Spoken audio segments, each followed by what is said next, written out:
Time for a little bonus NASCAR coverage as we welcome you to a beautiful spring day in Nashville, Tennessee. NASCAR Countdown presented by Hellman's. It's Easter weekend, and the NASCAR Nationwide Series drivers are about to go on a hunt.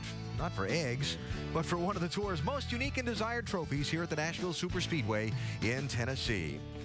It's a beautiful day now, but earlier today, it wasn't quite so pretty. Qualifying was supposed to be held about 3 hours ago, and a cold front coming through the area dumped a pile of rain on this racetrack, but the front passed through rather quickly, as you could see on the radar images, and the track was able to be dried. Qualifying started a little bit late, but nonetheless, they were able to get time trials in. When it was all done, a familiar face had the fastest lap, and will start in the #1 spot. Joey Logano, with his third front row start in 3 Nashville tries. Logano, one of last year's winners at this racetrack, taking the top spot at just better than 160.4 miles an hour, heading a field and a grid that's very talent heavy at the top. And what I mean by that is if you look at these first 5 rows of the grid, the first 10 drivers, they account for 7 Nashville wins between those top 10 starting spots. It'll be an interesting day to see if any of the young drivers can overcome perhaps a lot of that experience at the front of the field. Now, this racetrack known for producing first-time winners, the guy inside of row number 4, Colin Braun,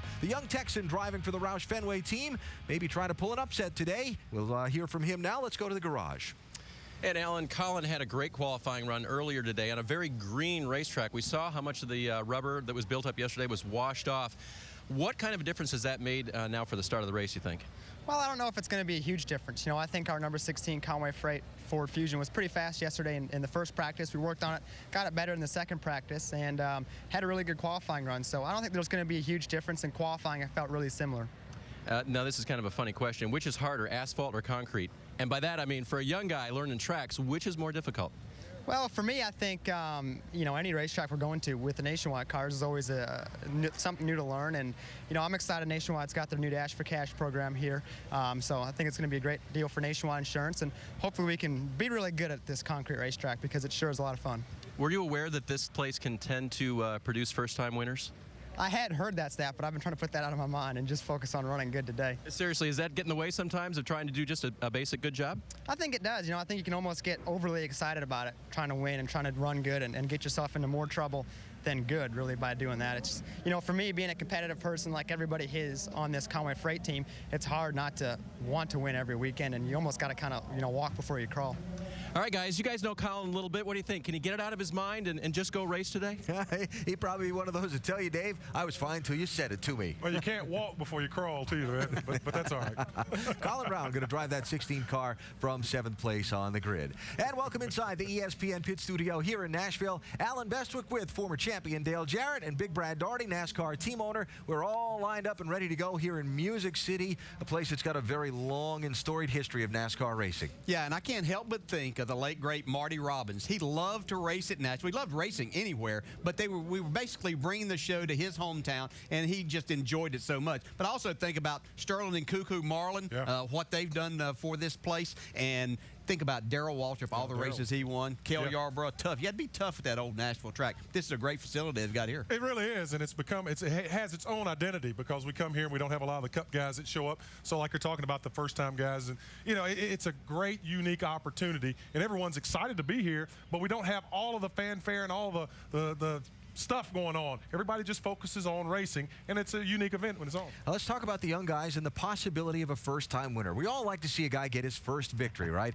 But this racetrack got some heavy hitters at the front of the field. You've got Kyle Busch and Joey Logano and Carl Edwards and Kevin Harvick.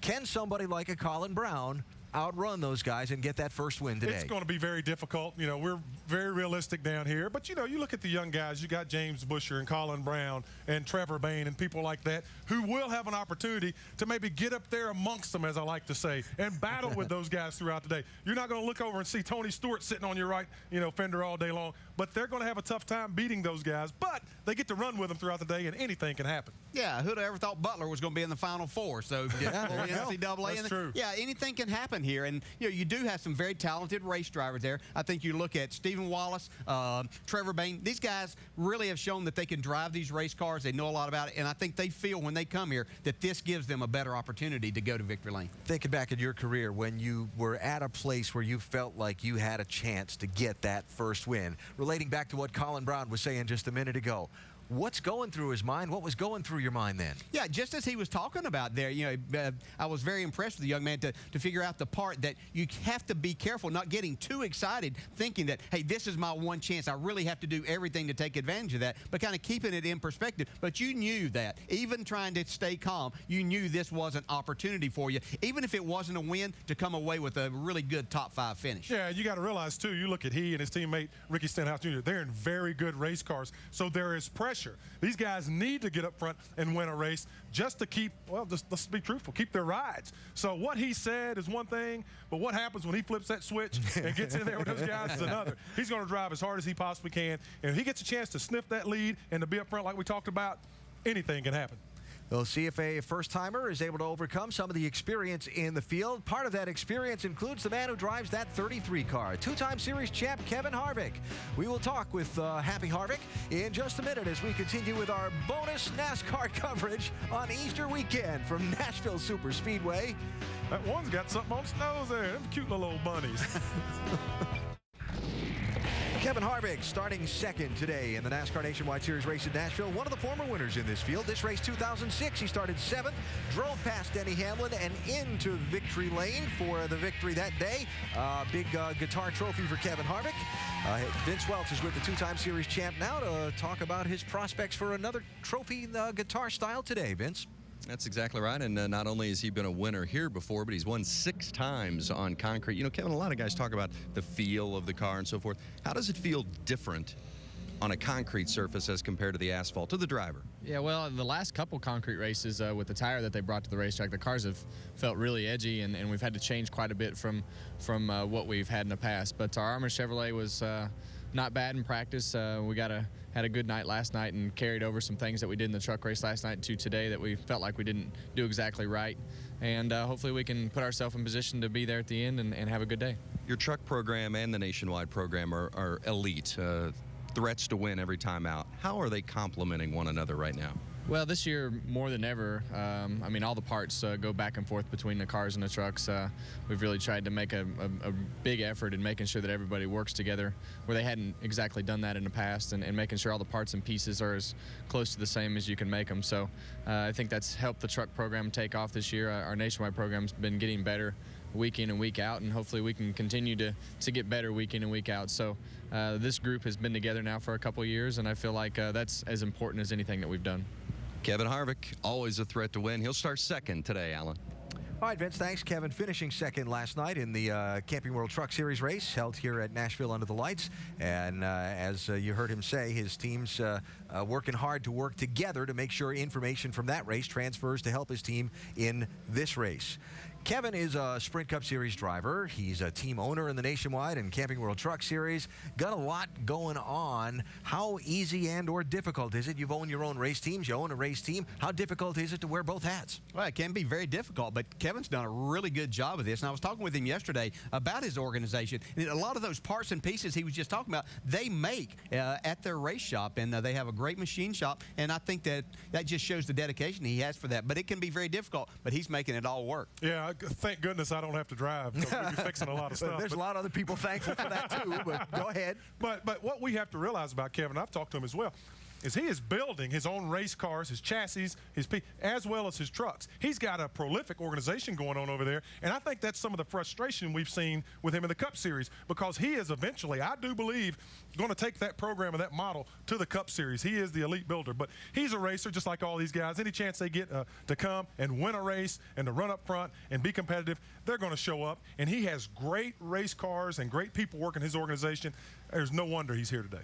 Let's talk about schedule. Sprint Cup Series driver races 38 weekends a year, and it involves a lot of other commitments, sponsor appearances on the road, different things like that. So this is a weekend off of the Sprint Cup Series. Why would Kevin Harvick, who's not yet committed to running for this Nationwide Series championship, be here?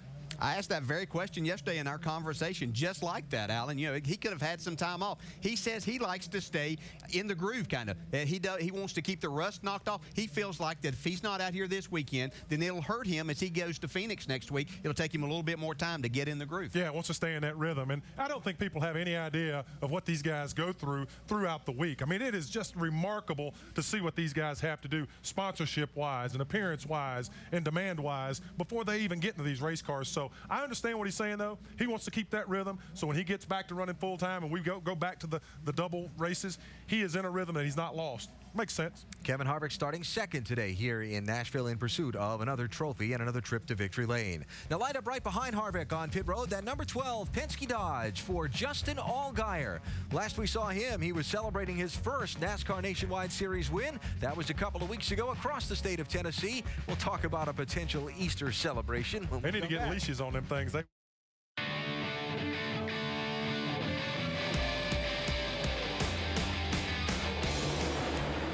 After an off week, the NASCAR Nationwide Series is back racing, with Justin Allgaier fresh off celebrating his first NASCAR victory. The tour now moves across Tennessee to Nashville, a city with a long history of great races and great racers. And this superspeedway is a place where many current stars have scored their first win. Will another youngster join that crowd, or will a veteran be singing his own tune in victory lane? Move out of the way.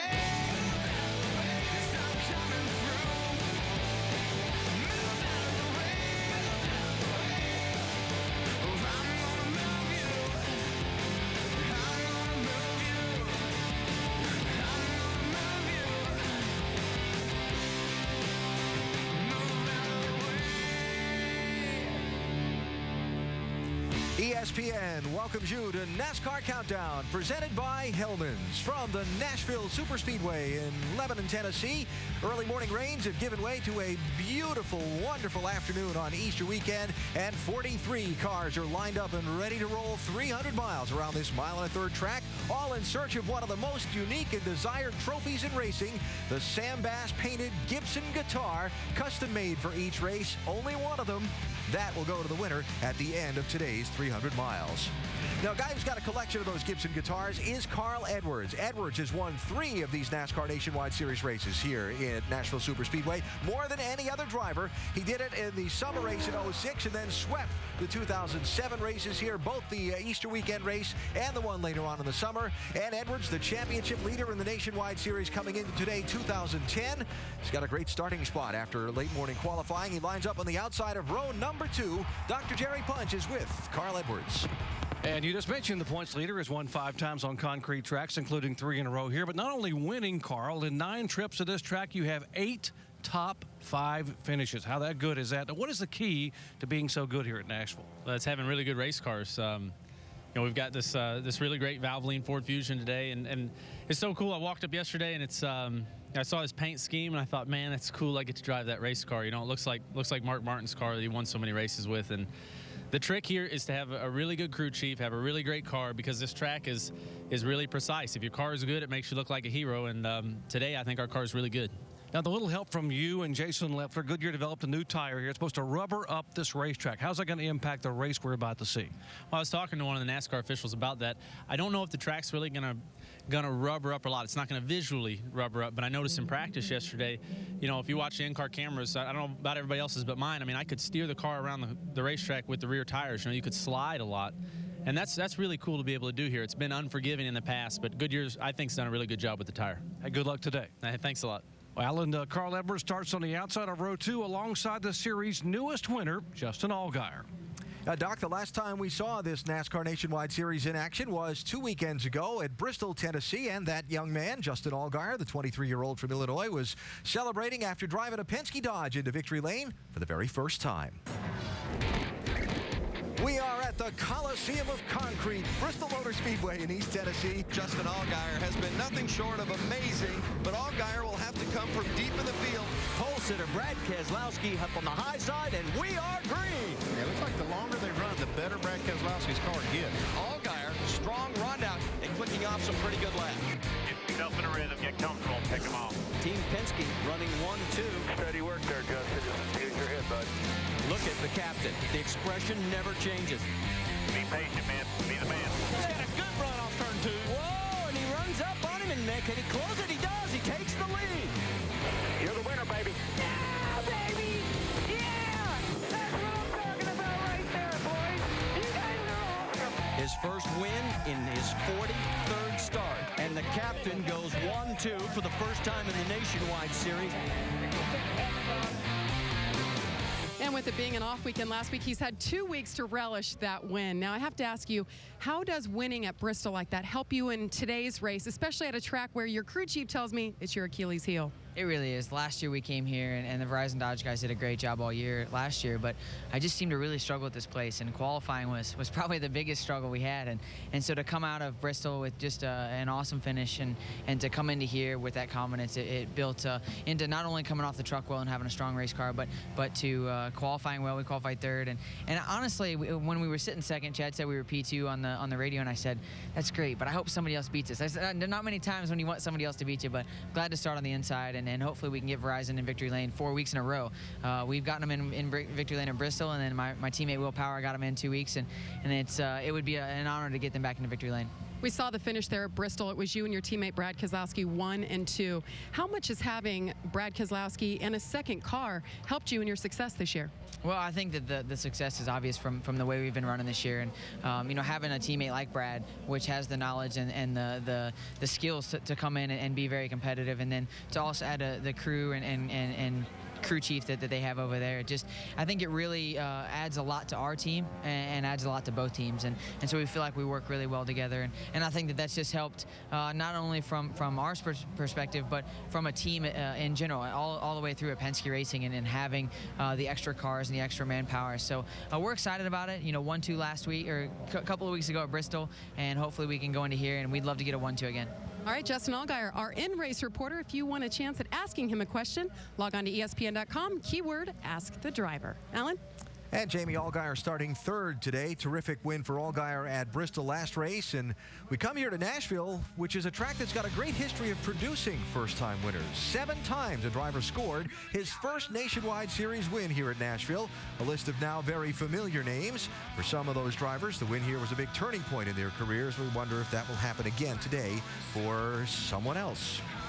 Whatever driver wins, he'll be rocking that Gibson Guitar Trophy in victory lane, which is right next to our ESPN pit studio, where we're inside trying to keep Brad from rocking the house. Alan Bestbrook, along with NASCAR champion Dale Jarrett and NASCAR team owner Big Brad Daugherty. Rusty has the day off. These standalone races, Sprint Cup Series off this weekend, not a co-located race as it is a lot of weekends.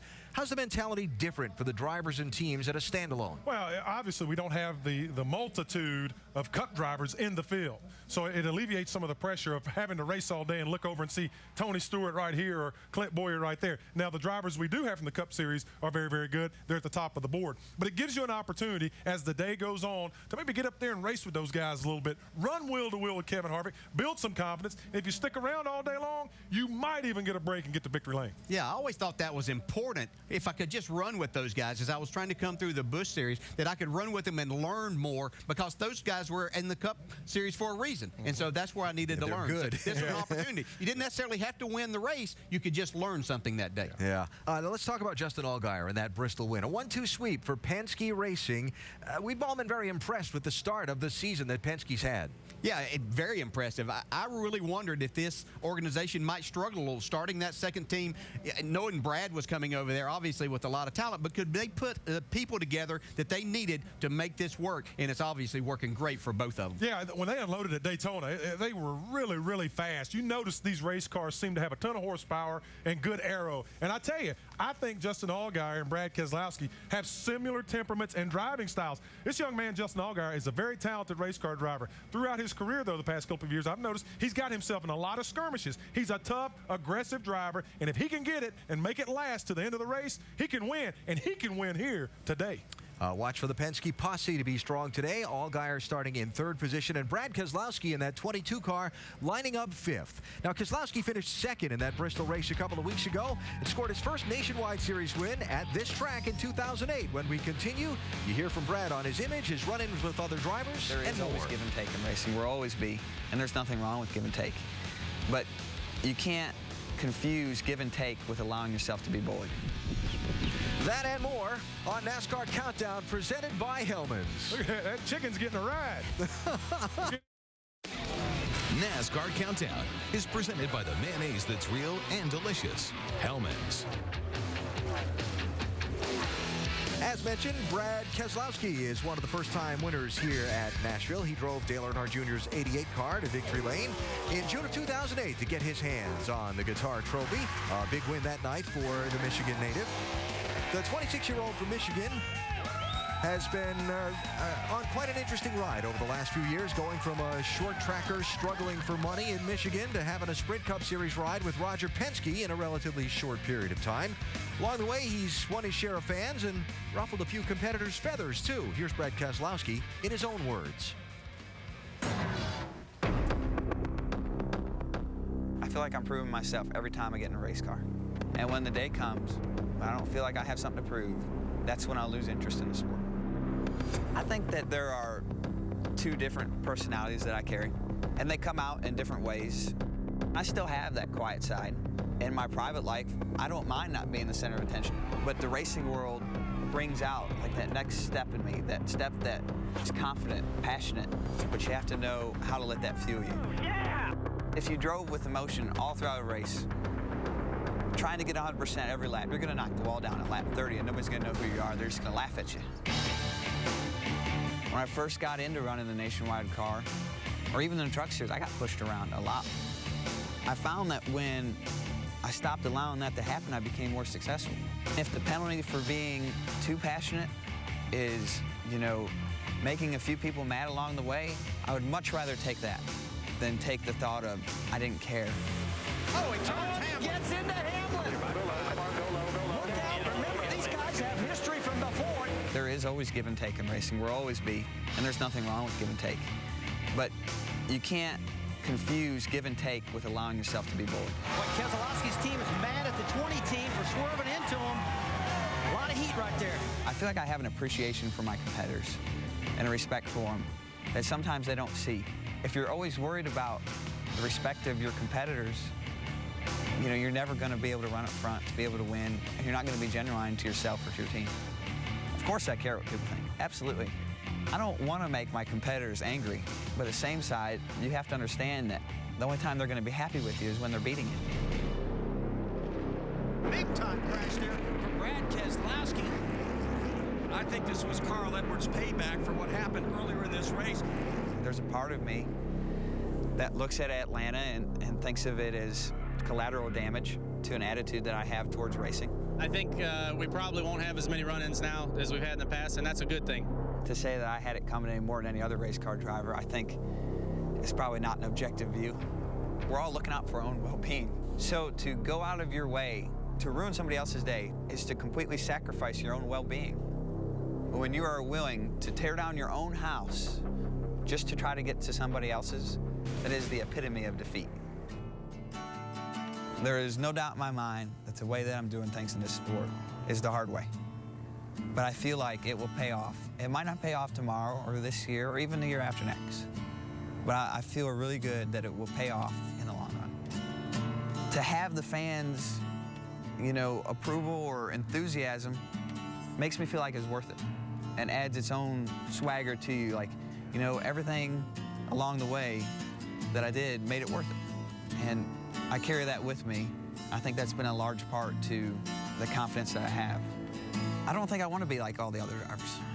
Somebody said the other day, I like Brad because he's not a vanilla driver. And I thought, man, that's pretty cool. You're right, I'm not vanilla. I'm more like the Neapolitan ice cream. I have a little bit of vanilla, strawberry, and chocolate in me. And you never know which side is going to come out.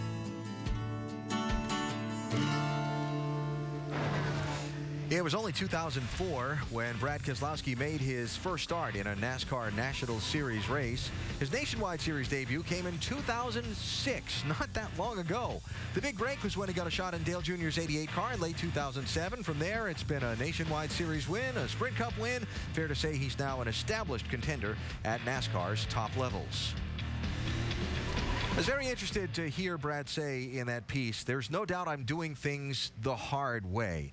DJ, I'm not a driver. You've been in competition behind the wheel of these race cars, quite successfully, I might add. From a driver's point of view, what do you see when he says he's doing things the hard way that the Hamlins and Edwards and Bushes may be seeing that I don't?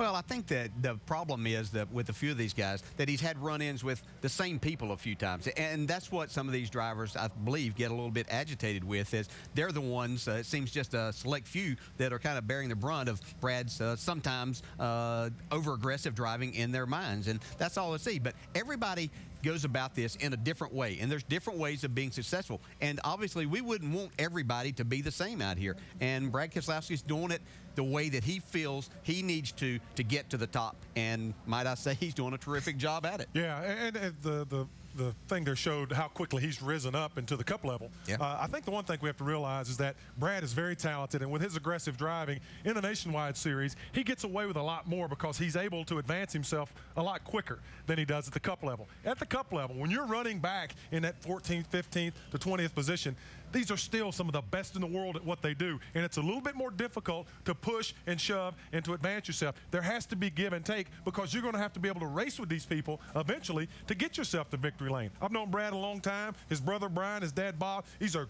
true hardcore racers, but there has to be some give and take. You can't be all give at that top level because you'll never get the victory lane by racing that way. Yeah, I'm not a car owner, Brad, you are, but I would have to say that if you want to give me a driver that's over-aggressive and I have to pull the reins back a little take bit, him every time. hey, take that over someone that you have to prod a little bit. Yeah. Keselowski starts in 5th position today in the Penske 22 Dodge. Time for our J-Ski news and notes now. I'm very happy to report that Larry Pearson and Charlie Glotchback continue to recover from the injuries suffered in that terrible crash during the Legends race at Bristol a couple of weeks ago. Pearson has undergone surgeries for the injuries he suffered to his legs and pelvis, while Glotchback was released from the hospital and returned home. Junior Motorsports has announced Landon Cassill will drive its 7 car for 4 races beginning at Phoenix next week. Cassill, former Rookie of the Year in this series. He's been pretty much without a ride since then. And speaking of surgeries, Denny Hamlin underwent surgery Wednesday to repair the damaged knee ligament in his left leg. He plans on returning to competition at Phoenix next week. Those are J-Ski news and notes. Time for you to relocate from here inside the track to... Are you driving? Where are you starting today, man? I didn't know you was racing today. No. I only tested over here. I wasn't very good. I'm glad I didn't ever have to race here. Oh, but man, I'm looking forward to watching these guys. If you want to stick around, Brad's ordered some snacks for us for Yes, during sir. the race. But I know you got some other things you got to do. Man. Hey, let's talk a little basketball. NBA doubleheader tomorrow on ABC, the Sunday Showcase. How about this one, Brad? 1 Eastern, LeBron James and the Cavs against the Celtics. That LeBron James kid's going to be good. Watch out for him. Did you play for Cleveland? No, that's a long time. And in the nightcap, it's the Spurs and the Lakers. That'd be a good one, too. The NBA Sunday Showcase on ABC. Coverage begins tomorrow, 12:30 Eastern, with GMC Sierra NBA Countdown. Up next, the Gibbs guys, Kyle Busch and Joey Logano, who dominated last year's Nashville races. We will talk to both of them when we continue. It's NASCAR Countdown presented by Hellman's from Music City, Nashville, Tennessee. I tell you, we forgot all about that Kyle Busch kid being here today. He's pretty darn good, too. It's going to be big, boys. NASCAR Countdown is presented by the mayonnaise that's real and delicious. Hellman's. Nashville, Tennessee has a long history of stock car racing, much of it at the old Fairground Speedway, a half-mile track in the middle of town. They held Sprint Cup races there up through the mid-'80s. Many of the sport's all-time greats filled the winner's circle. Dale, BP, Cale, local legend DW, and, of course, the King. Now, this car track was built and opened for the 2001 season. They've held a pair of Nationwide Series races each year here since then. If last year's 2 Nashville races are any guide, 41 of the drivers in the field are going to have to outrun 2 to take home that guitar trophy. Yes, the 2 of the Gibbs guys, Joey Logano and Kyle Busch, between them last year, they led 345 of 450 total laps, splitting the victories. Let's hear from the Gibbs guys, beginning with Dave Burns. And last night, Alan, Kyle Busch in the truck race here at the Nashville Superspeedway dominated, leading 131 laps. And then it rained real hard this morning. So, Kyle, I want to know, does the advantage that you might have had by knowing this track from last night, has it kind of gone away with that rain? A little bit. You know, it'll rubber up pretty fast here once we all get going. 43 of us should rubber up the track quick. So our Z-Line Designs Camry's been decent. You know, we just haven't quite hit it yet. You know, Joey seems to be pretty good. Carl's okay. Brad seems to be pretty good, too. So, you know, there's a lot of good deals on furniture right now, though, at zlinedesigns.com. So we're looking forward to making some publicity for those guys. And, of course, trying to make some more with my Kyle Busch Foundation. We had Dolly Parton, actually. She donated some tickets for Dollywood. And our Concord home, being able to take a field trip over there and check that stuff out. So excited about them and everything else going on here today. We'll try to see if we can't sneak a win out. All right, good luck, Kyle. Let's go to Vince. With the man who will start on the pole today, Joey Logano, and as Alan noted, Joe Gibbs Racing certainly has been a dominant team here. Kyle and Joey won last year. Over the last 2 years, Joe Gibbs Racing has led 60% of the laps. What is it about this team that you guys have got figured out in regards to making these cars go? I tell you, I wish I knew. They do an awesome job at Joe Gibbs Racing. I don't know what it is. It seems like the mile-and-a-half program or tracks this big or our stuff's good. So, this is a good track for me as well as a team, and I think we got a great game stop Toyota today. We didn't make a mock run, so we didn't know where we were going to qualify and put up a heck of a lap. So I'm pretty pumped up about that, and see if we can lead some laps and bring home a win today. It'd be cool. Joey Logano smiling now. We'll see if he's smiling at the end, Alan. All right, Vince, thanks. Time for our Hellman's recipe for success now, the ingredients that'll go into winning today's race. For that, we bring in our ESPN NASCAR Now analyst, joining our race coverage team today, Ricky Craven, former winner in this series, standing by up in the booth. Ricky, this track, it's a difficult dish for a driver. Very difficult, frustrating. It's a sensitive racetrack. Drivers will be driven crazy by this place. Corner entry, 180 miles per hour, only 14 degrees of banking, and it's very difficult to get a handle in, through the middle, and off. We're going to use Carl Edwards as a great example. This was practice yesterday. Carl heading down into turn 1, looking for his markers, makes his entry, lets the car drift down into the bottom, trail braking we call it, as he drags a brake back to the throttle. Then he immediately looks to the exit in the wall. Now he's downloading. He's sort of digesting everything he went through in 1 and 2, making some mental adjustments, wants to do a better job down here in 3 and 4. Arcs the car down in. It looks better. He's still fighting the wheel through the middle of the corner. Accelerates off. That's a lap at Nashville. All right, Ricky, so let's sum up for our Hellman's recipe for success, the ingredients in a successful day today for a driver. Do not overdrive these corners. You'll punish yourself. You'll give away a lap. Focus hard on restarts. You gotta capitalize when you're on the inside. Track position is going to be key. And then the last thing, driver feedback. We're starting on a green track. You give good driver feedback throughout this race, because the track will change dramatically, and you'll increase your chances of winning. All right, it's been a long time since you had a yellow stripe on, but you got one today. Glad to have you here with us. Thank you, Alan. All right, Ricky Craven. With the rain this morning, track conditions are going to change a good bit during the race. You'll hear teams maybe talking about having to take a big swing at it on a pit stop. For more on that, Tim Brewer in our Craftsman Tech Garage can show you something to watch for. Tim? Thanks, Eddie. A lot of people are going to adjust air pressure today, a lot of wedge. But when you come to the big swing at it, like Alan's talking about, when you see the tire changer remove the right front tire behind the shock where it's mounted right here to the A-frame, use this clear shock for illustration. What he's going to do is actually manipulate the valve right here. As he opens or closes the valve here, he changes the rate of the oil flow through this orifice right here in the piston itself. So when you can control that shock absorber, you can control the forces against this wheel, change the handling characteristics of the race car, makes it more suitable for your driver. AB, that's a big swing. There you go. We'll keep an eye out for that as we get underway. Just about set for action here at Nashville Superspeedway, the opening ceremony, when we come back.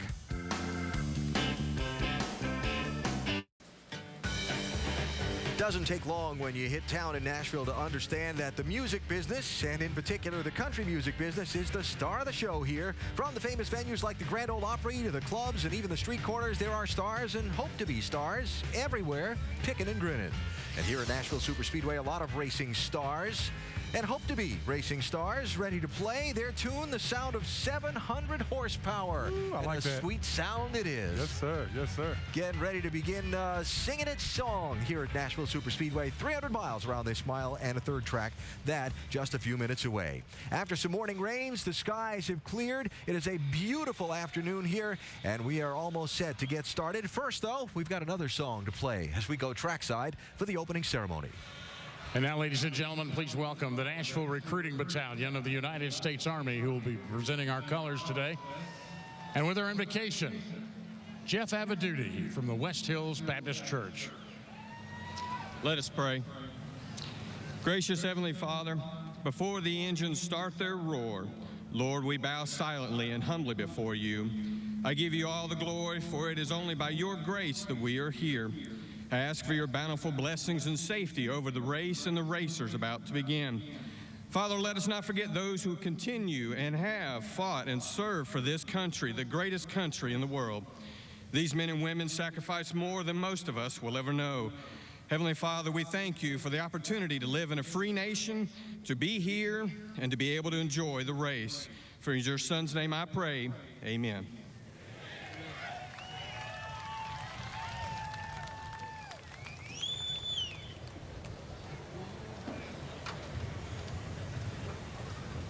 Oh, say, can you see by the dawn's early light what so proudly we hailed at the twilight's last gleaming, whose broad stripes and bright stars through the perilous fight o'er the ramparts we watched were so gallantly streaming, and the rockets ran glare,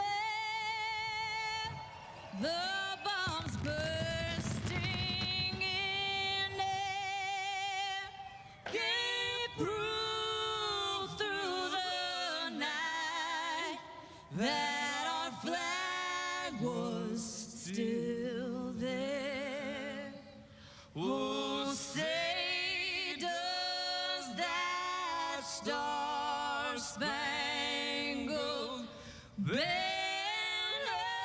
yet wave?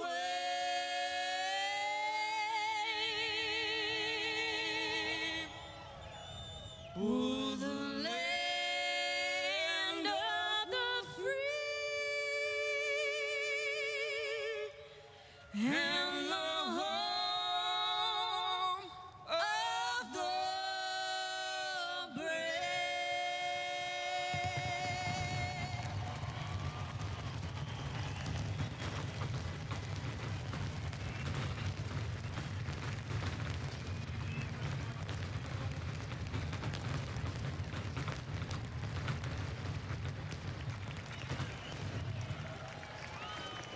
So, time to get down to business here in Nashville. The Easter weekend headliner for NASCAR racing is the NASCAR Nationwide Series for 300 miles. Couple of hometown angles on this one. That's Johnny Sauter behind the wheel of Baker Curb Racing's 27 car today instead of Greg Biffle. And Knoxville, Tennessee's Trevor Bayne starting 10th in the 99 car. Keep an eye on them as we go racing in Music City. NASCAR Nationwide Series at Nashville is brought to you by Nationwide Insurance. Call or visit us online for a quote today. And the Home Depot. More saving, more doing. That's the power of the Home Depot.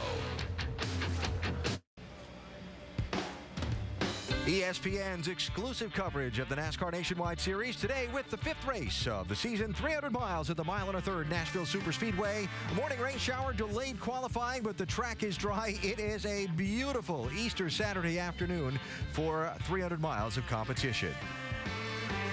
Now, that rain shower and this being a concrete surface track versus a paved speedway sets up some interesting circumstances for the competitors in the opening segment of this race. For that, let's bring in our three boys in the booth who are all in position and ready to roll. Marty Reed, Dale Jarrett, and Ricky Craven. These opening laps could get kind of hairy. Yeah, thanks, Alan. And Craven's real happy you didn't introduce him as Ricky Bobby. He's our rookie on the staff. We've been riding him a little hard. Welcome up to the top side of the world. And Thank you, Marty. we're going to have some fun. Let's talk a little bit, before I bring these two in, about the track. This is one of the great places we can show you when we talk about the rubber being washed away. Let's take you back to yesterday's first practice session. See how green the track is? Nice, white concrete. Well, as the day progressed in practice, this is what the drivers were trying to handle, as it was extremely slick. Watch Stephen Wallace fighting that steering wheel. But by last night's Camping World Truck Series race, take a look at how dark it got in turns 1 and 2. Well, now let's bring you back to today, where here is what it looks like, and a lot of that rubber is gone away. So now, let me bring in Dale Jarrett. First, DJ, let's talk about the challenges that these guys face. Yeah, they're going to find a very slick racetrack. Even though they've qualified, they're going to see, with the air pressures down, that this is not the racetrack that they saw late yesterday afternoon. But they're going to have to be careful not to over-adjust their race car, because it's going to change. They're going to get rubber back on the track, and they don't don't want to make too many adjustments early on. So, Ricky, then who does this favor and who does it really hurt?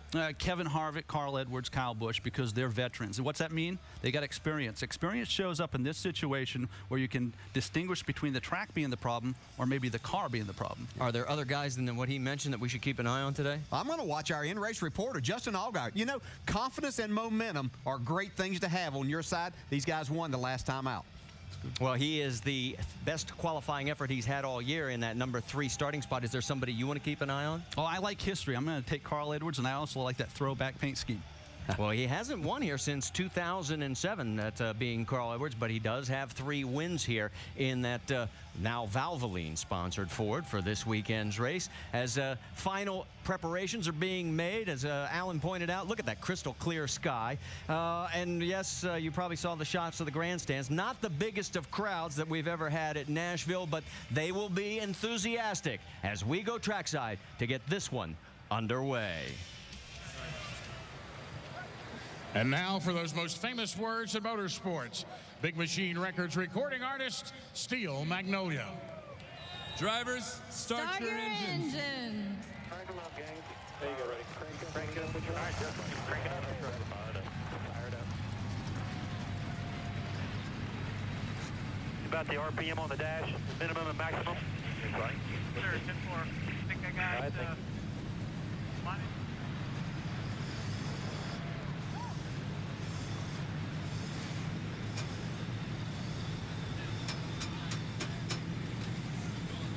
Well, here in Nashville, Tennessee, we have seen it happen time and again. A young hopeful comes to town with dreams of making it big. They just want to get noticed and get discovered and somehow launch a career. That's happened right here 7 times, as this track has produced 7 first-time winners. Now, 10 years ago, a young rookie by the name of Greg Biffle came to this racetrack and got his very first win in the first nationwide race run here. He will go on to win 2 championships in NASCAR. In 2004, Jason Leffler used a fast car and fuel mileage to get his first win.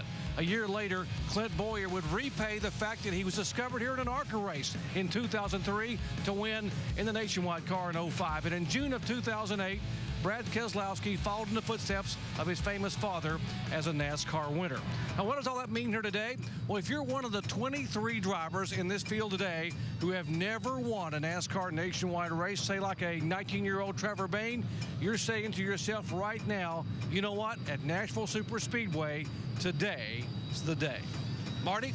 And maybe it just might be. Thanks, Doc. As we get ready to head towards commercial break, we'll talk to our in-race reporter, and it's going to be the man who won just 2 weeks ago, Justin Allgaier. We'll talk to him, find out whose question from the mailbag will get answered when we return to the Nashville Superspeedway.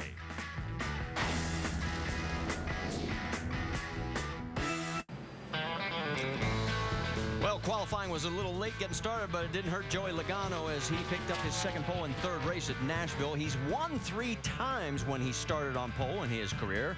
This is his 9th career pole, and it's the 5th pole for Joe Gibbs Racing in Nashville, but their 50th overall as a team. Across the top of the screen, you'll see the starting field. We do have 1 car going to the rear. That's the 40 of Mike Bliss. He crashed during qualifying in a backup car. He'll go to the back of the field. What about those that did not make the 43? Well, it includes Andy Ponstein, Tim Schendel, Brett Rowe, Chase Miller, and Dennis Setzer. Time now for our in-race reporter. Let's check in with Justin Allgaier, DJ. Hey, Justin, Dale Jarrett, the ESPN. You have a copy? Loud and clear, Dale. Go ahead. Hey, Justin, let me say, first of all, congratulations on your win 2 weeks ago. And now our ESPN mailbag question comes from James in Scotts Plains, New Jersey. What is the best thing that's happened to you since you won your first NASCAR Nationwide Series race at Bristol? Well, Dale, the biggest thing for me has just been the outpouring and support by all the fans and friends and family and other competitors. I think that's been really awesome. But it's just been a great couple of weeks. Glad to be back here in Nashville. Definitely good to have the Dash for Cash today with what Nationwide's doing, and also want to wish everybody a happy Easter tomorrow. It's a great weekend. It's the meaning of Easter is pretty awesome and near and dear to my heart. So wish everybody out there a happy Easter. All right, Justin. Hey, now that you've got that first win out of the way, and I know you want to get many more, but are your sights now set directly on trying to win this championship? Well, I feel like, you know, from a year ago to today, we've come a long way, and all the guys on the Verizon Dodge team have done a great job, and not only them, but everybody at Penske Racing, and I think it's showing not only with myself, but with the 22 team and Brad Keselowski. So we're excited. We got a great team. We got a great hot rod for today, so we're going to go out and give it our all, and hopefully we can get Verizon in victory lane 4 weeks in a row. All right, Justin. Thanks for talking with us. Have a great day. We'll talk to you later on. Now, Ricky's going to talk with your crew chief, Chad Walter. Thank you, bud. Chad Walter, is Ricky Craven up in the booth. Congratulations on your win a couple weeks ago. You're back on concrete. You got a really confident driver. What's it going to take to win 2 in a row? Thanks, Ricky, for spending your Easter weekend with us. Man, we're rolling with a lot of momentum into this race today. This was one we had circled that we needed to get better at, and taking that momentum and confidence that the drivers gained here in the last 2 weeks.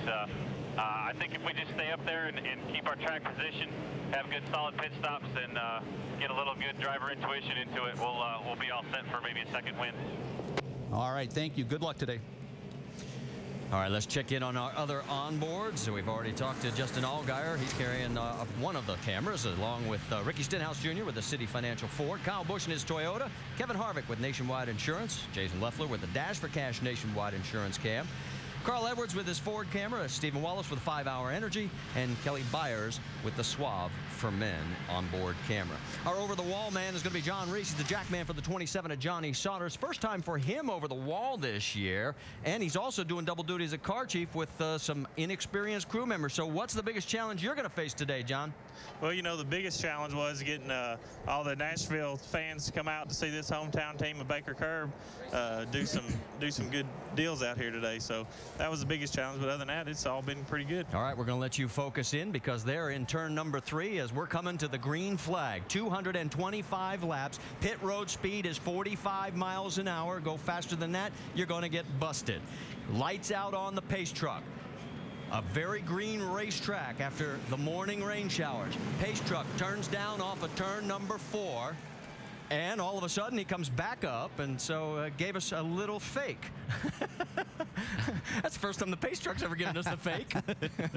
All right. Well, it gives us time to give you that race analysis that we were talking about. We said we were going to go 225 laps, equals out to 300 miles in this 1.3-mile layout. We told about the pit road speed and our pit window 60 to 70 laps, and that 14 degrees of banking, well, it's going to feel like it's a flat track right now with this track being so great. All right, let's get the final report from our major stories of the day. Vince Welch, you're up. Well, Marty, why is Joey Logano the favorite today, aside from being on pole and a former winner here in Nashville? He loves this racetrack. He's turned hundreds of laps here in testing, and he says his car turns well on the front end and has sufficient grip on the back end. That's a good combination to have here at Nashville. Joe Gibbs Racing won both of the races here at Nashville a year ago, and Logano says he believes he's got the feel in his race car to end up in victory lane again today. Dave Burns? Vince, Kyle Busch starts 6th today. Last year, he had finishes of 1st and 2nd at this racetrack. So you would think what applied last year would apply this year. But Jason Ratcliffe told me that when they put their setup on that should have worked at the beginning of practice, it did not. Even though other drivers and crews had good success with last year's setup, they had to make major changes. They hope they work to get Kyle back to victory lane today. Jamie? Well, 1 year ago, Brad Keselowski sat 15th in points. Right now, he's 2nd. The biggest difference, he told me, he's not as aggressive. He's more conservative in the racing. And he said he's also a better driver. And that car for today, he said, is awesome. It's fast. They made some adjustments overnight. They hope he gets to victory lane for the 2nd time here at Nashville, the 1st for Penske Racing. Marty? All right, thanks, Jamie. The pace truck has pulled down pit road now. No chance for him to come back out as we're getting ready. They bring him down at 45 miles an hour. The 5th race of the 2010 NASCAR Nationwide Series season is green.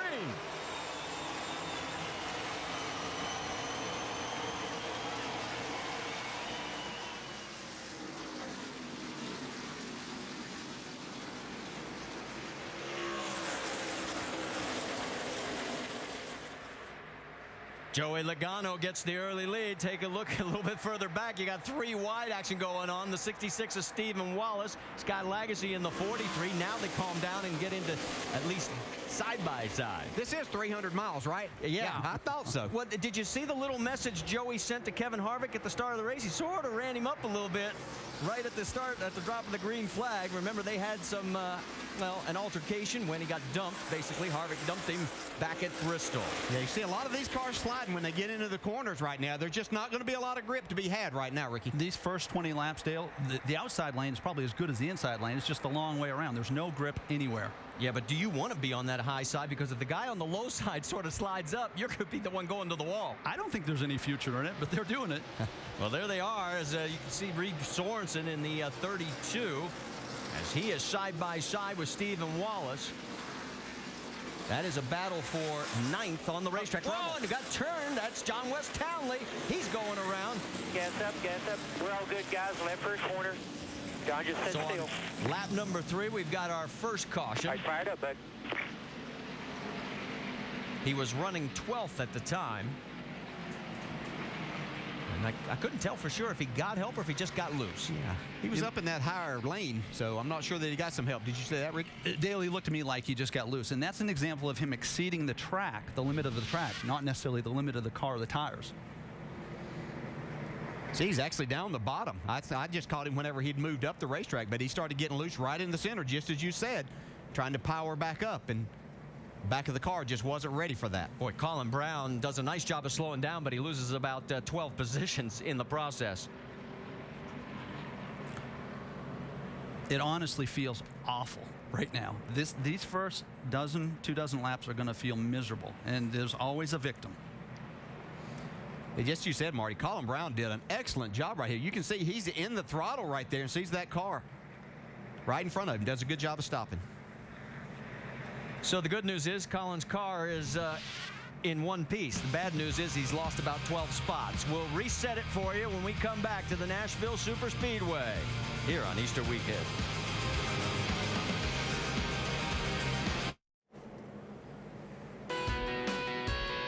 During NASCAR Countdown, you heard some of the drivers talk about the Nationwide Insurance Dash for Cash. Well, it is back again for 4 races, being Nashville, Kentucky, Iowa, and Texas.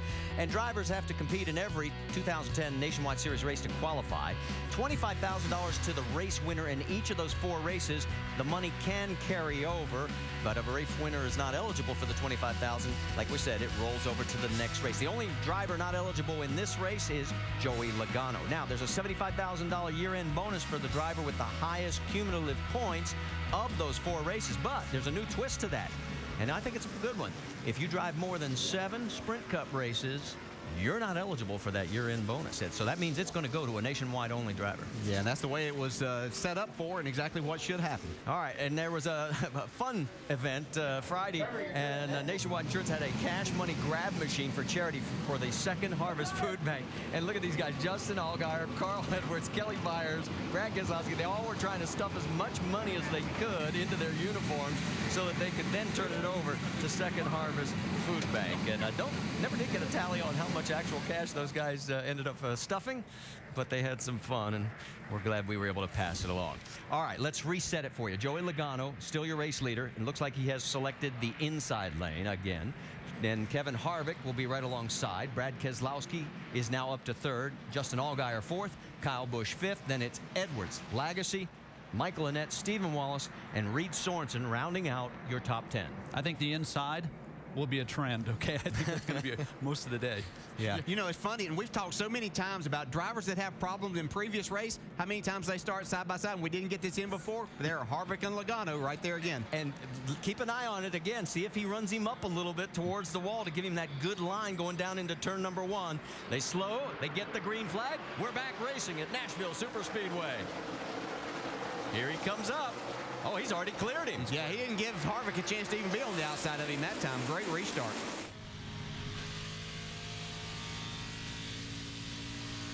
See Brad Keselowski get loose down in 1 and 2. And it's going to cost him. Teammate. Yeah, Kyle Busch gets around him. So does Justin Allgaier. So he drops 2 spots. That's Carl Edwards right behind the 22. There is an advantage to being out front right now, or at least toward the front, and you can set your own pace. No pressure, as opposed to this. That's Paul Menard in the 98 trying to find a way to squeeze between the 2 cars that are in front of him. I don't think it's going to work. That's Colin Braun. He dropped 8 positions. We'll tell you he was 12th. He dropped back to 20th on the restart. Remember, he avoided John West Townley's spin, but it cost him those 8 spots. Ricky, that was a great point that you were making about being out front, because you get an aero advantage out there too. You can get a little bit of grip with that, but back here where you're getting nothing makes it really difficult. How about Johnny Sauter in that 27 car? He's got some big shoes to fill. Greg Biffle has been giving that car some great runs the first 4 races of the year. Well, Greg Biffle has shown us what a driver he really is, and not to downgrade this team, but they obviously don't have the resources that a lot of others do, but they have certainly shown a lot of good things happening with Greg Biffle behind the wheel. Johnny Sauter is a good replacement too. How about 4th place battle? That is Keselowski taking a peek underneath. Can he make it stick? It looks like he's got the line, and he clears him. That's a veteran move there. Kyle Busch surrendered. Said, okay, it's too early. You're faster than me. Take it. I'll see you later on in the race. Let's get more on the 18 car. Dave, what are they talking about down there?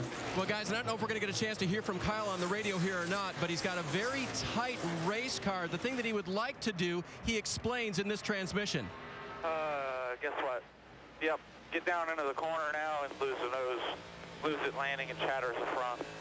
Yeah, hopefully we'll get a chance before that first stop to, run in what would be decent clean air without a car right in front of us, just to see how it's going to react.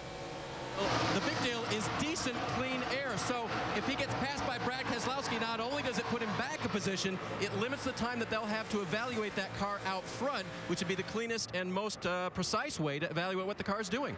And let's talk about chatter, what he means when he says the car's chattering. The chatter is when you go and you find your line on corner entry and you lose the front. It feels like going across the train tracks, folks. But at 170, 180 miles an hour into the corner, it's a whole lot more disruptive. As the rubber lays down, that should get better. Yeah, and we can see where it's really hurting him is on the exit. See, as he gets right in the center of the corner here, his car's staying down a little bit better this time, but he hasn't been able to keep it down. That's allowed Carl Edwards right behind him to beat him off the corner and down the straightaway then. And it means he has to use more brake getting in, which hurts the right front tire, and it all sort of compounds from here. He needs that first adjustment. Yeah. Heard Carl breathe the throttle from his onboard camera. Kyle Busch, that's what it looks like from outside. Brad Keselowski is right in front of them. That's 4th, 5th, and 6th. Nothing has changed up front. There you got a quick glimpse of them. Logano, Harvick, and Allgaier. Now, because of the rain, what we want to point out is we will have a competition caution at lap number 25. NASCAR officials want to take a good look at the tires because of what we talked about, the fact that all that rubber got washed away this morning. And boy, is it challenging for the crew to get a read on that first set of tires compared to the second set and the third set. Yeah, there is a possibility in talking with NASCAR that they could issue, they have the capabilities of issuing another set of tires if they happen to see excessive wear in this first set. Well, we'll find out in about 10 more laps when they go to that competition caution on lap number 25. But right now, it's all Joey Logano. He leads Kevin Harvick by a half a second. Justin Allgaier is running in 3rd.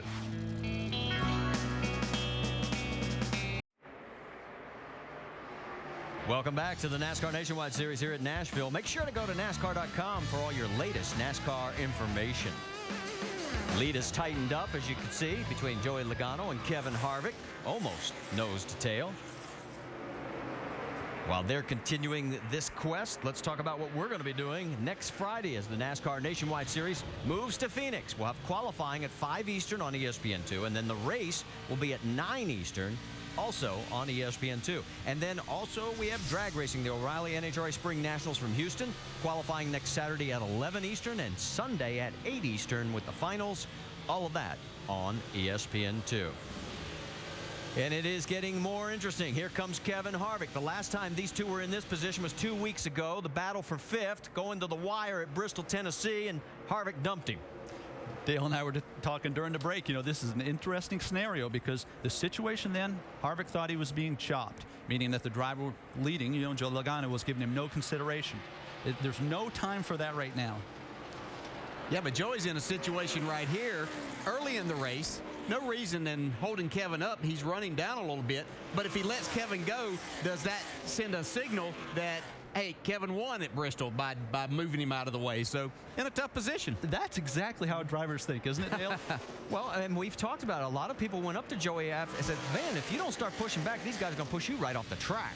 Yeah, and I spoke with Joey at the cup test at Charlotte, and he brought it up about it, and he said, yeah, I've got to get a little tougher and have to start pushing back. He said, to get my message across. He said, I want to be respected, but I'm not going to get pushed around. The observation you made, I liked when you said, okay, if Tony Stewart was driving that 20 car, would Kevin Harvick have done that for 5th place? Yeah, and I don't think so. And I think that to some degree, Harvick was sizing up Joey Logano. But the fact of the matter is, we don't need to put too much attention toward it, because Logano's going to be fine. These guys are doing a good battle. Battle for 13th as Johnny Sauter gets around Scott Lagasse, give him the spot. Here comes also Brian Scott in the 11 car. He's taking a peek underneath. Ooh, and he gets forced up out of that groove just one time. It gives the next guy that opportunity to fill that hole. Jason Leffler also trying to reel his way back into that 4-car battle. We've reached a point where the drivers are dominating the bottom of the racetrack. It will continue to get better and better. The second groove will continue to get worse or be less of an option. Yeah, Jason Leffler's the biggest mover so far. He picked up 16 spots since the start of the race.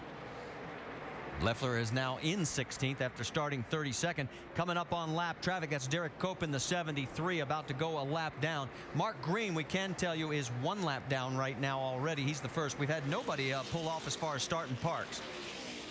If we go back to these two guys, I think there's some risk associated with giving Joey Logano too much advice. He's 19 years old. He's doing a phenomenal job. He wins in everything he sets in. Let him be himself. Did you see how mad he was at Bristol? He was. I assure you, he'll take care of it at some point. He's doing a good job here right now because he's holding Kevin Harvick back there. And I think it's a situation that even though Kevin's car was faster getting up to that point, now he's got a run on him because of the lap car there. 3 wide here. And going for the lead, but he backs off of it. Joey holds on. You're saying what happened to the competition caution? NASCAR has moved it because of the early caution for John West Townley's spin. They're going to do it now at lap 30. So if you're Kevin Harvick and Joey Logano, there's no real reason to keep duking this out because you know something's coming up that's going to slow you down. Yeah, but you're racing. You're driving. That's it. You're sizing everything up. You might be back in this situation late in the race when it really does matter. And later they'll be saying, well, the track changed so much. What I learned early didn't help me later.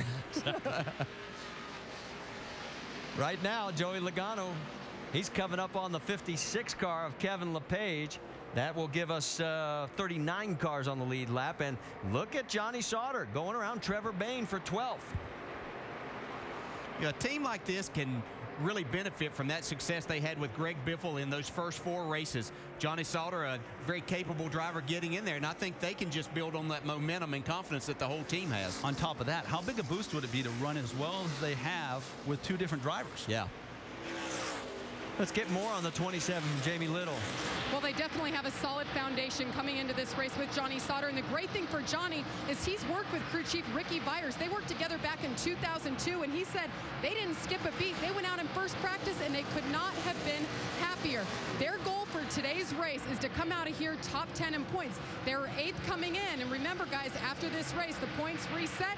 They said they'll be parking up closer to the action, and they'll get through inspection quicker. Oh, the little things, right? Oh, yeah. Now, right now, remember, Johnny ran the truck race last night, one of 7 drivers in this race that are doing double duty this weekend here at Nashville. He finished 11th in that ride. So we're getting ready for the competition caution, and the yellow comes out. Caution's out. Caution's out.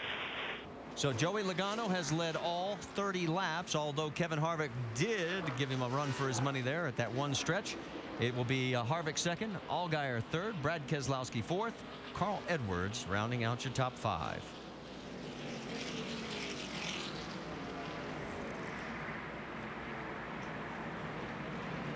There is Kyle Busch. He is shown now in the 6th position. Let's get an update on their situation, Dave. Marty, that's where he started, and they never got that clean air that they wanted. But on lap 21, Kyle did report that the car was a little bit better, still just a little bit tight. They're talking about removing spring rubbers from the left rear to help that race car. For more, let's go to the Craftsman Tech Garage and Tim Brewer. Thanks, Dave. The problem they have there, they run coil-bound springs in the front of the car, so you're pretty much committed to that. You can't manipulate them a lot. But the left rear spring, they'll start with a spring rubber inserted in the left rear that increases the spring rate. But to free the car up, they simply pull that spring rubber out. That weakens the coil up, enabling the car to turn just a little bit better. All right, thanks, Tim. As we are under this caution, we can tell you that the 23 is going to get the lucky dog, Robert Richardson. Actually an early birthday present. He's going to be 28 years old tomorrow, so happy birthday. Yeah, these guys on that 18, they'll try to make that change. That's a quick thing in pulling that rubber out. If you're obviously inserting it, it takes a little bit more time, but that could cost them a spot or two on pit road here, but it's an adjustment they have to make to the race car. This first stop always tells us who the contenders are, doesn't it? Yeah. They see the guys that are ready on pit road, and you know, the guys up front weren't really wanting to see this costume because they kind of had things their way. Well, they're making their way down pit road. Let's send it to Dave Burns. Jake Seminara, the rear tire changer, will be the guy who will pull those spring rubbers out of there unless they switch it to track bar. We'll keep our eye on that. It'll be a 4-tire stop to try to loosen up this race car for Kyle Busch. Jamie? Justin Allgaier in the 12 car in the middle of your screen started third. He rolls down pit road in third, needs to free it up a little bit so it'll arc. Better air pressure adjustment, 4 tires, Doc. On a scale of 1 to 10, Carl Everett said we are 1 tight, so they're going to make a 1-round track bar adjustment left rear to try to loosen him up just a little bit. Vince. Joey Logano, your race leader, is loose in and tight in the center. He and crew chief Kevin Kidd trying to decide which was the bigger problem at this point. They're going up on the track bar a half round to give Joey Logano a little bit better entry into that corner. And as we get our Nationwide Insurance race off pit road, Kevin Harvick's crew. He's been critical of him in past races. They get him out into the race lead. Keselowski comes out in second. Logano drops 2 spots. Edwards and Busch.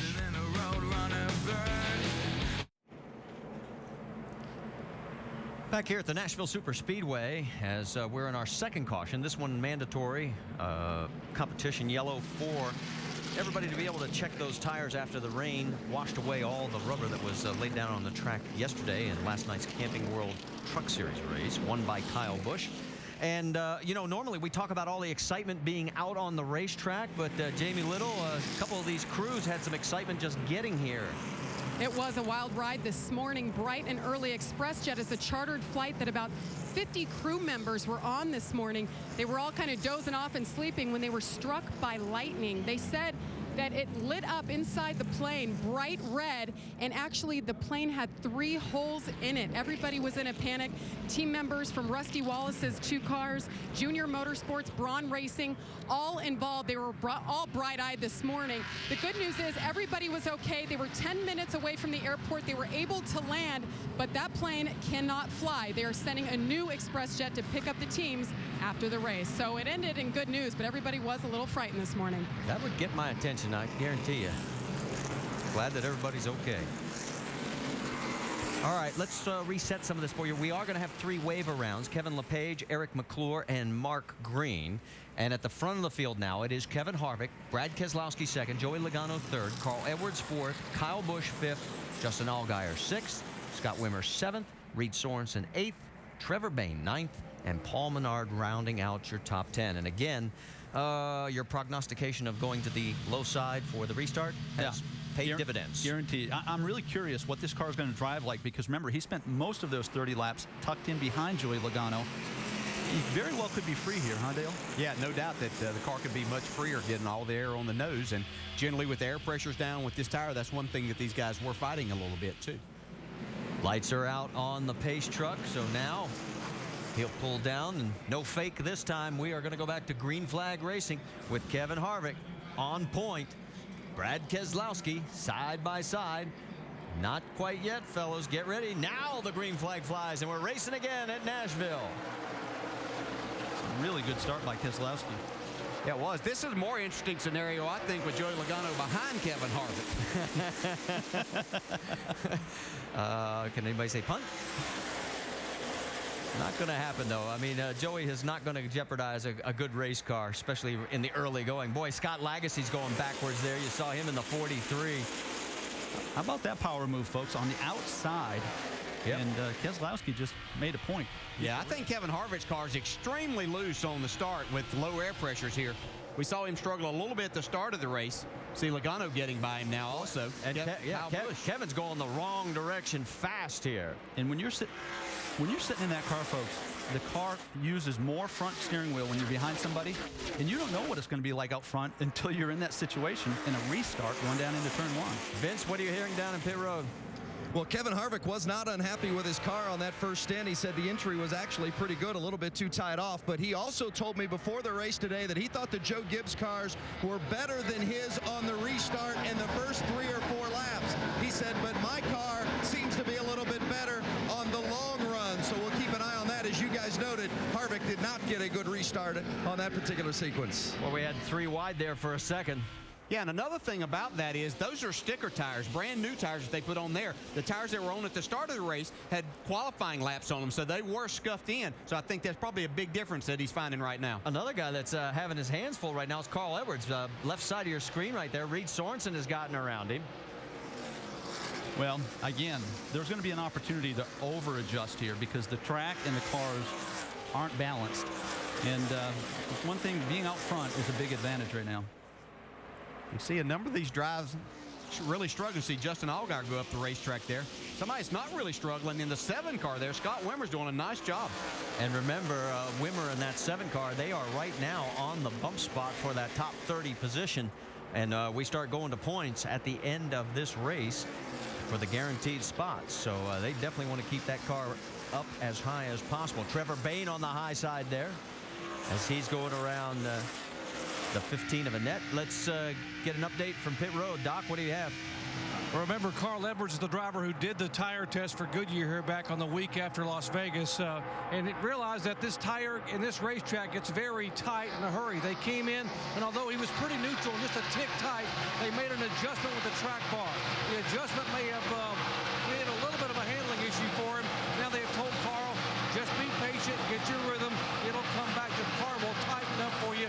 So they may have gone a little bit of a too big a swing early on, but Carl now getting comfortable and said, just be patient. The track and the car will come back. All right, thanks, Doc. This is one of the best battles we've got on the track right now. The 15 of Michael Annett underneath the 99 of Trevor Bayne. They are duking it out for 9th, 10th, and here comes Paul Menard saying, excuse me, pardon me, playing through. Dave, what's the latest on Trevor Bayne?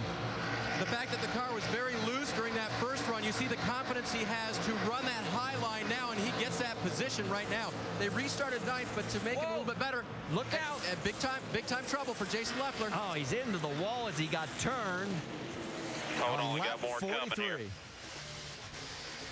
And this team, we were talking about it yesterday.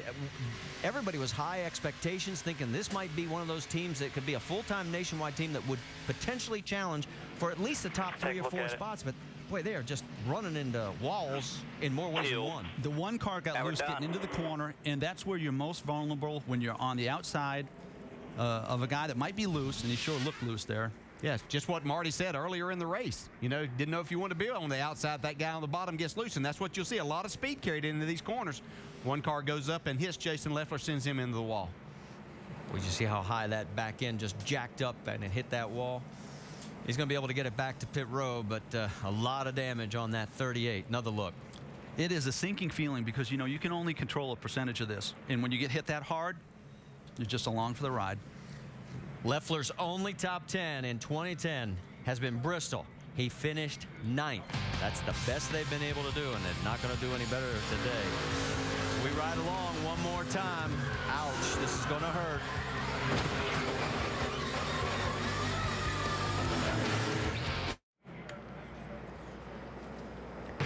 The NCAA Women's Championship continues on ESPN tomorrow in Final Four action. 7 Eastern, the Oklahoma Sooners take on the Stanford Cardinal. Then at 9 Eastern, the Baylor Bears face the UConn Huskies. It's the NCAA Women's Championship presented by Capital One on ESPN tomorrow. Coverage beginning with the NCAA Women's Final Four special at 6:30 Eastern. ESPN, the exclusive home of the NCAA Women's Championship. We are under caution here at Nashville. Drivers racing for that custom-painted Gibson guitar trophy. Third caution of the day when Jason Leffler got turned around into the outside wall. That yellow gave Derek Cope the opportunity to be the Aaron's Lucky Dog free pass winner. He was the first driver a lap down. Now he gets back onto the lead lap. From the pit studio, Brad, we were sitting here looking at that last restart. Keselowski used the outside lane to get the lead, and looks like he's going to get that outside lane again this time. Yeah, it looks like it. He does. They just come by. You can see he took that outside line. I think he gets a better run off the corner as they get down to the corner. Keep that guy pinned down, get some momentum wound up. And how about Scott Wimmer pulling up into that 5th position? He's doing a great job in that 7 car. kudos to Scott Wimmer doing a super job so far. Top 7 drivers in the race at this point, all former winners here at Nashville. As we get set for the restart, we head upstairs to Ricky Craven, Dale Jarrett, and Marty Reed. We got a lot of experience at the front of that field. Well, yeah, Brad Keselowski, Joey Logano, Kyle Busch, Kevin Harvick, Scott Wimmer, Reed Sorensen. Yeah, you wanted to talk about that 32 car, didn't you? Yeah, I have high expectations for Reed Sorensen, a former winner here. He dominated years ago, and he comes here with a lot of enthusiasm. He's got something to prove. Dale, we've all been through this. You know, you lose your ride, you get a second chance. I have high expectations for him today. Well, that's 32 cars finished in the top 10 in all 4 races this season. One of only 3 cars to do it. Edwards and Allgaier, the other 2. And we're back to green flag racing here at Nashville. See how this works out for Brad Keselowski, taking that outside lane. He had lane choice. He's the first one to go on that high side, and that didn't work out so good for him. Joey Logano takes over the spot, but now Brad comes underneath, and he's going to try and take it away from him again. Yeah, I thought that he got the lead the last time because of Kevin Harvick being vulnerable. In this case, we confirmed it, that the inside is going to be the position of strength on restarts. Side by side to the stripe. Who's going to lead the lap? According to scoring, it's Brad Keselowski. Logano now puts a nose out in front. Boy, these guys are racing hard early. Yeah, Brad must have had his Dale Earnhardt tapes out. That old crossover move, you know, guy takes you on the inside and then you come right back. That's a nice move. Great racing right there. Logano hanging tough on the outside. Last lap at 31.9 seconds. That move you referred to, that was a Darlington move. Yeah. And this track is going to race like Darlington Day, isn't it? Yeah. And look at Joey Logano. Now all of a sudden, here comes Kyle Busch underneath the 22. So in a matter of a half a lap, Keselowski's gone from first, potentially to third. Yeah, he got really loose, and you can see Kyle Busch get loose right there. That's exactly what happened to Keselowski. And here comes Harvick trying to get underneath Kyle Busch. So we are seeing some great side-by-side racing by these veteran drivers up front. And here comes Reed Sorensen trying to get into the mix. And Kyle Busch drove it off in the corner there, hoping that he could clear Harvick, but Harvick's hanging tight on the inside. Oh, good 3-car battle. Just behind them, you see Wimmer in the 7, the 12 of Justin Allgaier. Boy, that was close. Oh, Wimmer almost got into the 12. But when you're that inside driver at speeds like this, they're over 170 miles an hour entering these corners, you have to really be careful because you lose so much of your aero tightness there that it really makes you loose on the inside. And it forces you to roll in the corner and be a little more aggressive from the middle out. You don't get many second chances at what Scott Wimmer just did there. He did a great job. Let's get more on the 7. Doc? Well, Scott Wimmer is actually auditioning for a ride, guys. It was announced this week that car would be driven by former Rookie of the Year Landon Castle for the next 4 races starting in Phoenix. Wimmer drove it at Bristol and got a top 10 finish. He started this race in 17th position, drove all the way up to 8th by lap 10, and wanted minimal to no adjustments on the car. Wimmer knows that today could determine what happens to him the rest of the year. And oh, by the way, the last of his 6 wins in this series came right here in this racetrack in April of 2008. Thanks, Doc. As Carl Edwards did get around him for 7th position, and that sort of has settled down now, at least for the moment, as everybody sort of running about a car length to a car length and a half between each other. The battle up front, well, it's still the same. Joey Logano and Brad Keselowski. That's the margin there. And while all this is going on, let's catch up with Jason Leffler. Jamie Little has found him. Well, he's one of the drivers who was going for the dash for cash, finds himself out of the car in the garage. I heard your spotter mention something about the 1 car. What happened with you and James Busher? As far as I know, he lost it and just drove right into the door and spun us out. So when I was under him, I was able to control my car just fine, but he couldn't control his. So it's kind of a bummer. It's one of our best tracks. Great clips. Camry was really good. Qualified terrible. And we're coming up through there, but I guess that's part of racing, you know. So hopefully we can fix it enough to get back out there, make a couple laps at least. All right, Marty, they're working on the front and the back. A lot of damage back here on the 38. And Jason, a former winner here, as you see Justin Allgaier and Reed Sorensen going side by side. That is for 5th position.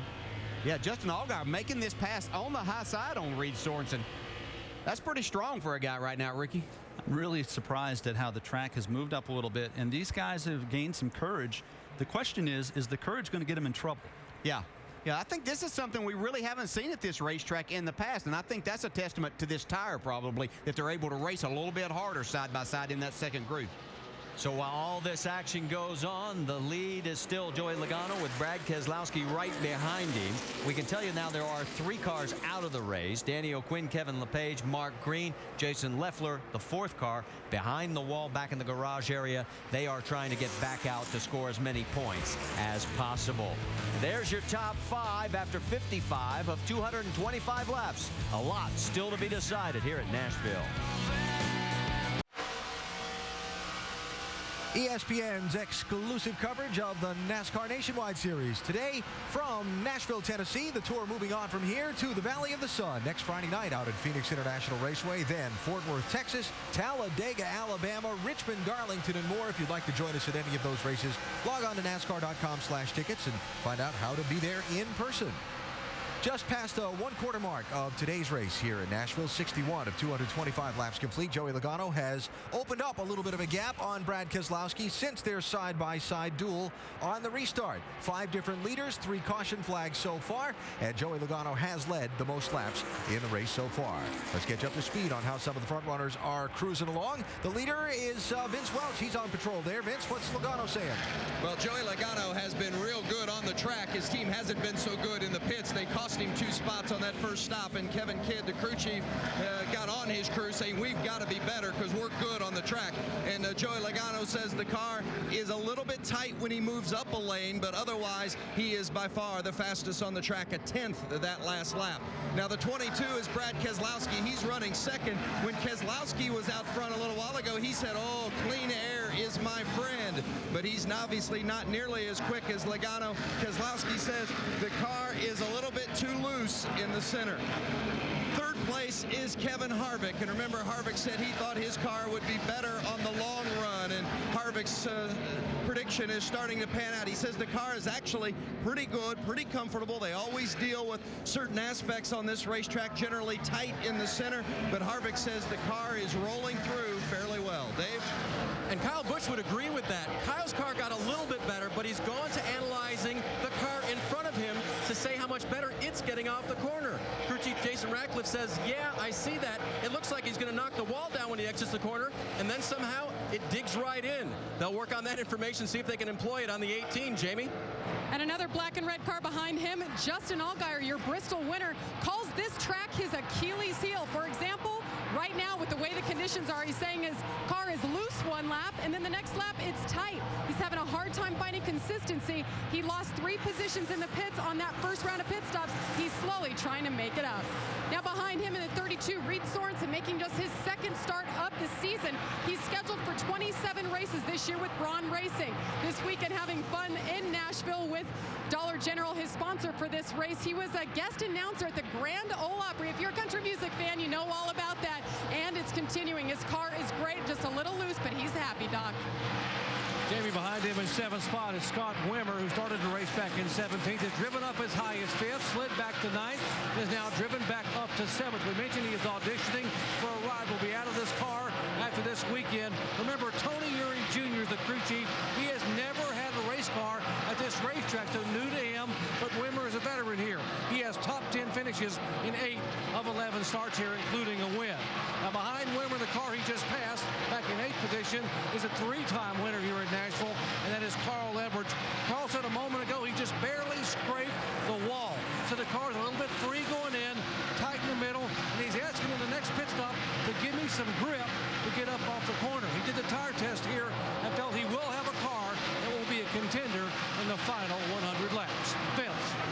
Well, in the 9th spot is at 15 of Michael Annett. Annett, a 2nd-year driver. You know, last year he was impressive as a rookie. This year he's already 7 spots better in the points than he was here a year ago at this point in the season. So Annett expects big things. He likes this racetrack, and so far the car is pretty good. He says it's a little bit free off, and he feels like it's rolling under in the middle of the turns. But he's moved up 3 spots since the start. Looking good so far in the 15, Michael Annett, Doc. Back behind him in 10th position is Paul Menard, who was quietly having a very good year in both the NASCAR Nationwide Series and NASCAR Sprint Cup Series. The first time he has ever run both series full time. He is 7th in the Nationwide points, 11th in the Cup points, and the reason is that they believe that he is getting good track time, lots of seat time on the racetrack. So a good effort for Paul Menard. He says this set of tires a little tighter than the first set. And back behind him is the 11th car. And what an effort here. This car, you know, one of the Braun racing cars for Brian Scott, an impressive rookie driver. Remember, he's driving with an injured right wrist. He's had a couple of MRIs. They thought the car was a handful in practice and a handful in qualifying, but it's really come to bear here in the early laps of the race. They are anticipating a top 10 finish. Dave. Shelby Howard having a good run. He restarted right now in the 16th position. And at checking with crew chief Chris Rice, he's better than they were the first run. They made a slight air pressure adjustment. The car is still a little bit tight, but Shelby able to handle it a little bit better. And now making up positions. Right behind him, the 99 of Trevor Bayne. He's not having such a good time. That car is loose center off. He says the front end is more stable with the adjustment you made, but it makes it snappy loose in the center of the corner. They think they're going to take a spring rubber out of the right rear on the next stop, perhaps. Alan?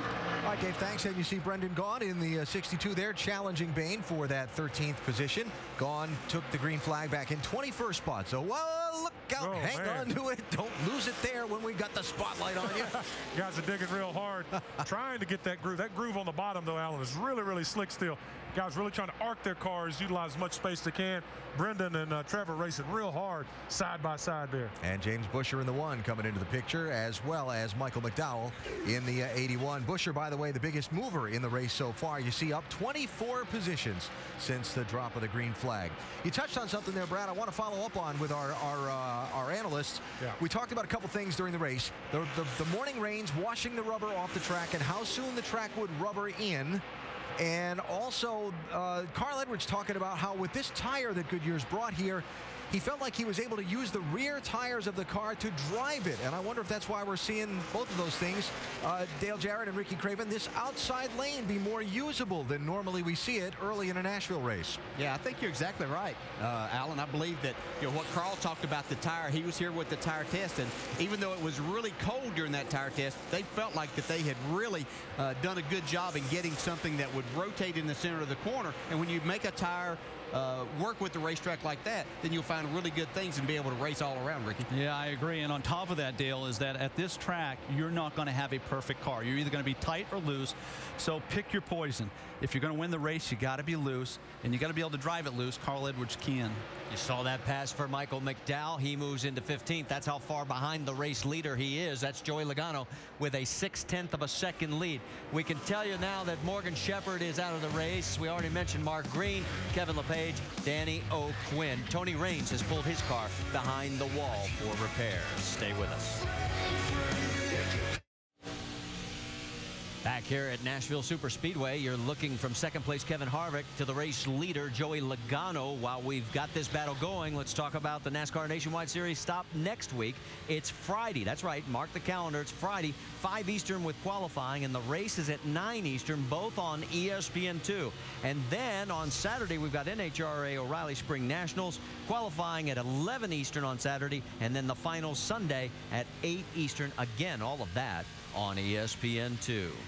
This battle has really gotten interesting all of a sudden because he had opened up a nice sizable lead, but then as you pointed out, DJ, Kevin Harvick likes the long run. Yeah, I don't know if it's something with the air pressure that they do or a combination with air pressure and the chassis combination makes for a great car on long runs. They struggle on restarts, so if this race happens to come down to keeping the tires on in the long run, Ricky, he's going to be hard to handle. He is, and I like the fact that he's maintained the bottom. You see drivers move up.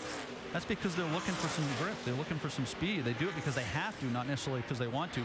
Harvick's continued to run on the bottom. Well, and you mentioned the end of the race. Only 2 of the last 7 races have had a caution in the last 40 laps. That's a pretty good percentage for the guys who like the long run setup. Yeah, that's totally opposite of most places we go. We talk about all the cautions late, but that could be perfect for someone like Kevin Harvick as he battles to try to take the lead here. Side by side, here he comes as he's got his wheels underneath. Can he get the job done?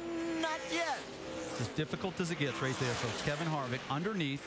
You lose that grip, but you got to go faster if you're going to make the pass. You got to be more aggressive with the gas pedal if you're going to make the pass. Here we go again. It's great to watch. It's fun to watch, but very difficult to do. I am actually surprised at how quickly the rubber did come back into the track after the heavy rain that we had in the early morning. That one shower, I mean, it was just like a deluge, and then all of a sudden it tapered off, and we were able to get qualifying in the race in. A little further back in the field, Johnny Sauter and Trevor Bayne going side by side. That is a battle for 14th on the track. Or should I say 15th? Let me correct myself.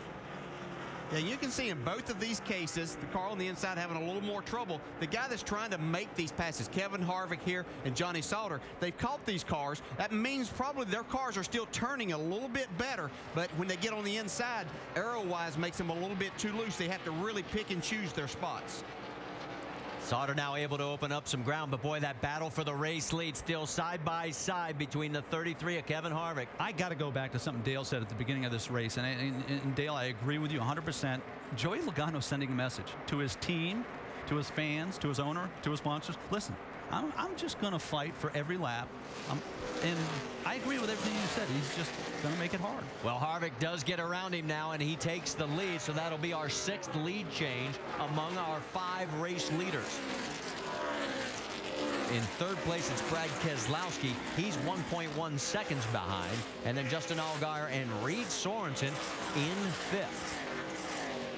And now that he's around him, he opens up a little bit of a gap down the backstretch. There's Sorensen. And then moving a little bit further back, remember when Carl Edwards was up in the top half of the top 5? Well, now he's 7th. Doc, what's going on? Well, Carl biding his time. The car is not exactly to his liking right now. He said they're just very tight in the middle, and that is really hurting him being able to get up and off the corner. They're going to make an adjustment. You know, Carl is the driver who actually did the bulk of the tire testing here for Goodyear on the Tuesday after Las Vegas. And although it was 30 degrees here and there were some snow flurries in the area, Goodyear came here with a design to try to add rubber to the racetrack, get a tire that would rubber up and be more consistent on the track through a fuel run. And what they found out was, although you didn't see as much rubber on the racetrack, you could feel the grip building up as the day progressed. And Carl said that's why you're able to actually drive the car with the rear tires. You don't see the rubber on the track, but it is getting more and more grip. So Goodyear has done a pretty good job with the new tire. Dave. Doc, with only 4 drivers attending that test, in some cases you get information from somebody else in your camp. For the 18 car of Kyle Busch, it came from the Braun Racing team, the 38 team of Jason Leffler. But it hasn't worked out well with the information transfer. Listen to crew chief Jason Ratliff talk with Kyle. Not cooperating. We brought this car. I mean, everybody comes back from the tire test and says, oh, man, this tire is going to be tighter than what we had last year. You know, it's going to be way tighter. Okay, well, let's pick our car that's got the most front percentage and bring. Well, guess what? They were wrong. They don't think they have the right race car. They're scrambling to try to figure out what to do with it. Most recently, Kyle said, hey, is there any way that during the race we can change the front anti-sway bar? So far, they have not produced one down here. So when they pit around lap 98, it's probably just going to be the old air pressure track bar and wedge to try to get this car in the track for Kyle. Dave, thanks. Guys, I want to ask you, let's talk about front percentage. Yeah, it's what we refer to as balance. Okay, you want more grip, that's the front. And front percentage would be more grip, more downforce on the front. If you want it on the back, sometimes you got to take it away from the front instead of trying to get it in the rear. One thing that Jason didn't mention is that the test was very, very cold here. And you got to wonder how much carryover there was because of the conditions they tested in. Yeah, and sometimes you can just kind of overanalyze this. And as smart as these guys are, you know, sometimes they guess a little bit wrong on what they need car-wise. It was 31 degrees the day of the test. It's 74 degrees today. That's the contrast. Trevor Bayne, his car does not seem to like the long run. He just lost that recent position to the 66 of Stephen Wallace, move Wallace up to 16th. Let's go back to the battle towards the top of the field. This is 2nd place. Joey Logano's got a mirror full of Brad Keselowski. Well, we see Brad Keselowski. His car's really staying with him really well, too. Logano seems to be falling off here. That could be a combination. Why he can strike out of there on these restarts, his car's probably a little tighter, and he's probably fighting a really tight race car right now. Keselowski underneath Joey. They give each other plenty of room, and he clears him. Vince, what's the latest on that 22? Well, Brad Keselowski, as many of the guys have talked about the different handling of the car, and I'll throw this one up to the drivers in the booth. As Keselowski said, I wish I had 3 more fans on my right rear. How's that help that car out, Dale? Vince, I'm going to apologize. I was talking to Dale on our private channel. He did not hear what you asked him. We'll get back to that. But we will tell you, James Busher brought his car in under a green flag pit stop, so he has surrendered his spot where he was running, well, up in the top 15 at that point. And in fact, no, I corrected. It was the 18th when he pulled in to pit road. Reed Sorensen going side by side with Scott Wimmer. There's your top 5 after 93 of 225 laps.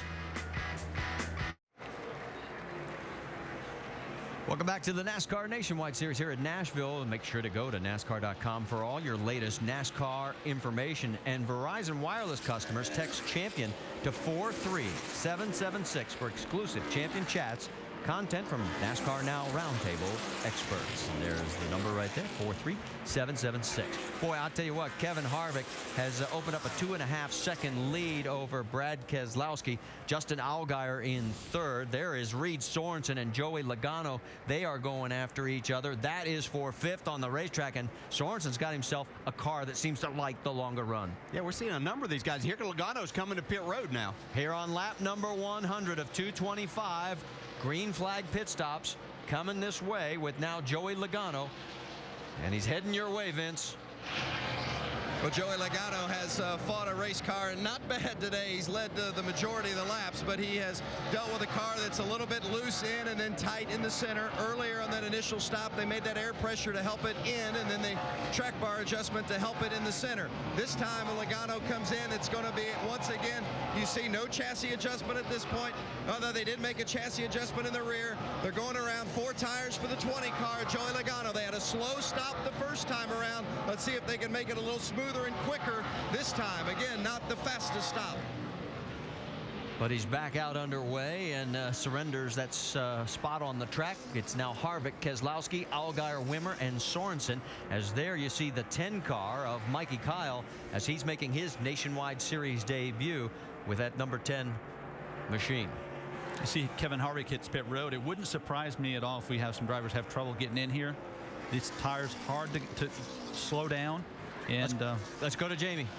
And Ricky Stenhouse Jr. just trying to finish his first race of the year. He's free on entry. It's really hurting him. Been running about mid-pack the entire race. 4 tires going to try to tighten him up, fill it up with Sunoco, Vince. Well, to give you an idea how good the car is for the 33 of Kevin Harvick, no changes on this race car. He noted up in the booth earlier he was really good on the long run and a good stop for Ernie Cope's crew in the 33. The Allgaier crew having some problems in the 12 as a tire gets away. And they've got to get that back into the box before he can take off. And boy, this has turned into a lengthy stop for Justin Allgaier. So everything he gained on the track, and he has been driving very well today, he just lost. And then some. And now he has to get his focus back and not overdrive this car trying to make it up. Let's check in with Dr. Jerry Punch. Brendan Gaughan having a run, a better run than he thought they would be. They have struggled all weekend. When the race began, he was loose in and very, very tight off. And our broadcaster taking a week off, who was the car owner there, Rusty Wallace, helping make some of the calls to get Brendan dialed in. Doc, we got to interrupt you. We've got a crash out on the track. Another tough break for Ricky Stenhouse. This team has been struggling. They are not even in the top 30 in points for Roush Fenway Racing, and now he is in the wall. He was running 20th at the time, and look at the damage on that City Financial Ford. So the caution has come out. Now they can continue to work on those cars that were already in. So a big break for Brad Keselowski. They get to finish the work. Not sure how that developed, but the point I was trying to make earlier is it is so hard to slow these cars down when you're in the racing groove and you're looking, checking your mirror. Got to get down to pit road speed. That did happen off of turn 4. They're trying to get every ounce of fuel in, and man, what a mess. And Ricky Stenhouse has got to be wondering, what do I have to do? Take another look right there. He's got problems. I'm trying to slow down, I think. Or no, was he locking up the left front there? Yeah, it looked like that. He was locking up the brakes trying to get in and then got hit from behind. His best finish this year, guys, 25th 2 weeks ago at Bristol. That's how tough this season has been for Ricky Stenhouse. He's got a little left front damage. That's from something else. I believe he was trying to get the pit road right there with that trouble that he had. And that's Joe Nemechek that also got into him. Let's go on board.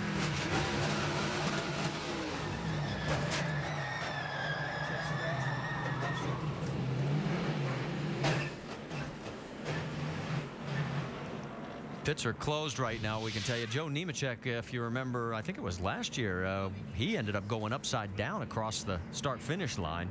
So this one wasn't nearly as bad. Now, let's see if we can see what happened. That's Justin Allgaier's team right there.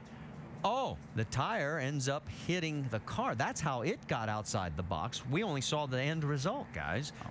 And then that presents the tire rub, which makes the tire go down. And yeah, very dangerous situation right there on pit road.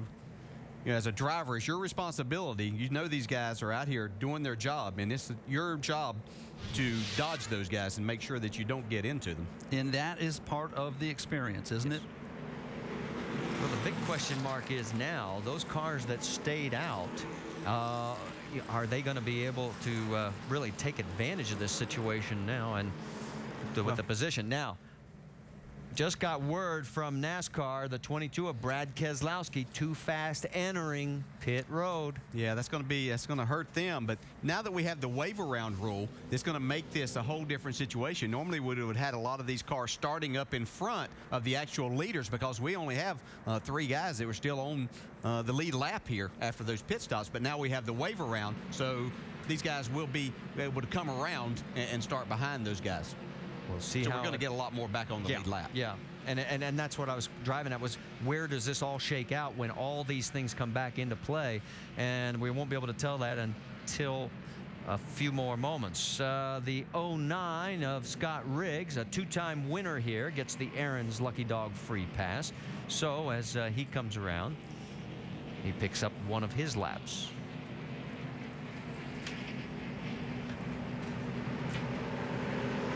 Race leader right now is Scott Wimmer. Kelly Byers is second. Mike Wallace is in third.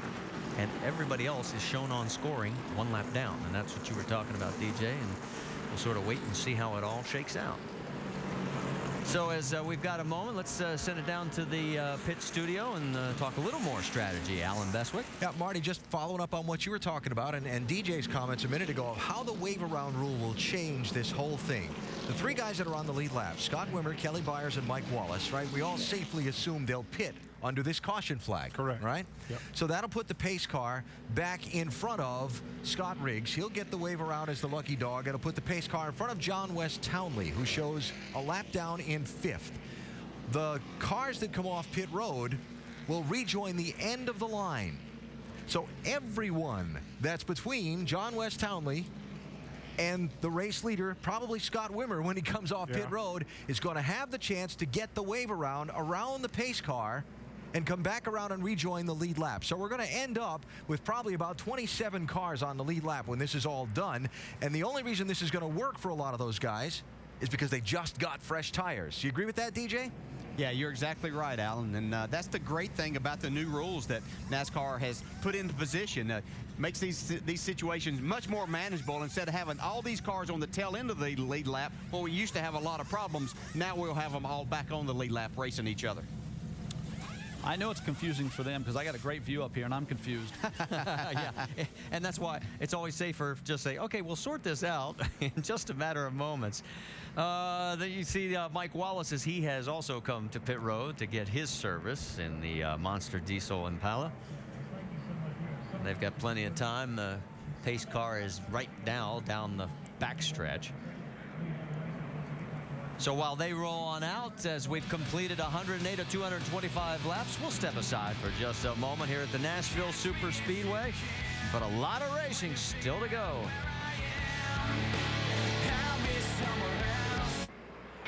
As we approach halfway in today's race, here's our 5-hour Energy Rapid recap. Joey Logano started on the pole. He's had a pretty good fight with Kevin Harvick for the lead at the beginning. He's led the most laps today. Joey Logano got out early and led 69 laps. He and Kevin Harvick were dealing it up. Jason Leffler on lap 43 obviously got in there with James Bush, backed it to the fence really hard, ruined his day. Now, Leffler has just recently returned to the racetrack. He is 63 laps down. There's Kevin Harvick. Had a long green flag run just up until a second ago, and he really showed some muscle there. Yeah, that's where his car has been best, and he said it. You know, on those long green flag runs, he is going to be a contender. It's the short runs that kills him. He loses a lot of track position, but he's still 5th right now. And during the set of green flag pit stops seconds ago, this on pit road, ouch. Boy, I tell you, that is just simply bad luck. You see the car coming out, and that 12 car was cocked in the pit. Bad bad angle, tore up the left side of the 6 car pretty bad. And that left front fender damage led to the accident with Stenhouse that put us under caution in the middle of the stops. Now, we mentioned Brad Keselowski caught for speeding on pit road on that last stop. Well, we might have an explanation why. Listen. Out of gas, out of gas, out of gas. Coming to you, we're out of gas here, guys. And so when you're out of gas and the engine's not running, what's happening? Going to be speeding. You don't have a tachometer. You're going as fast as you can go, and you have no idea how fast you're going. Tough break for the 22. Had a good race car. Still plenty of time, though, to make up positions for Brad. All right, so there you go. Keselowski getting caught for speeding on pit road because he didn't have a tachometer coming in because he was out of gas. Yeah. We'll see where Brad's going to line up for this restart, but he's going to go from the top 5 to well back in the pack. Now, we're getting ready for the wave around. Okay. Remember when NASCAR... It's going to be interesting. When NASCAR went to the double file restarts, they also instituted the wave around rule. So what's going to happen is the leader is Scott Wimmer in the 7 car. Yeah. He's in an all-white car that's pretty well back in the pack.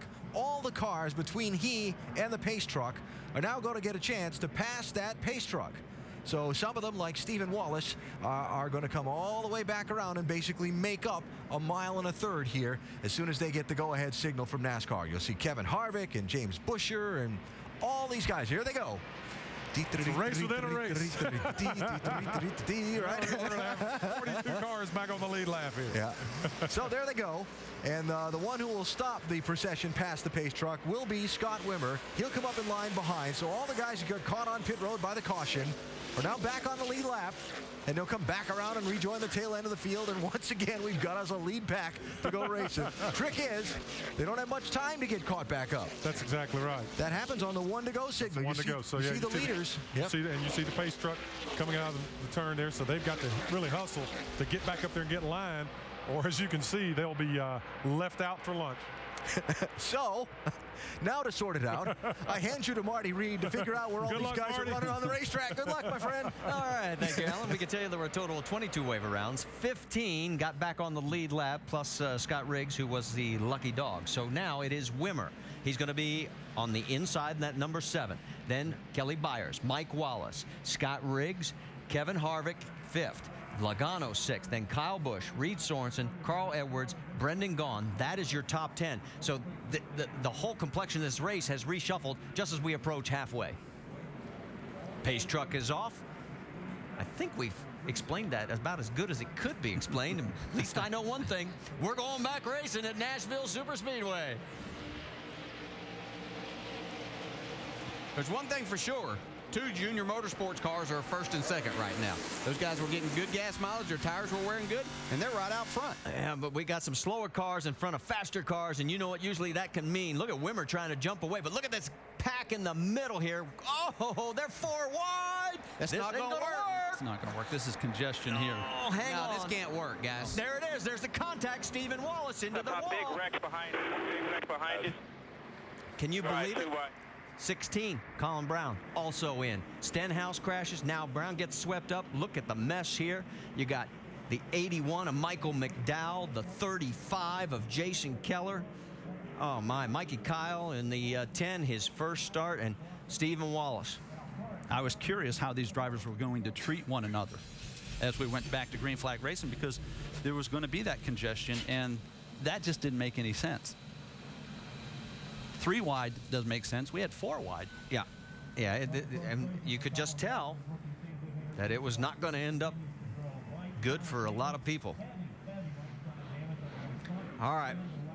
Let's go back and take another look at this mess. This all started off of turn 2. You can see the 1 car get to the inside and make it 3 wide. That sorted itself out. But here, 4 wide right behind him.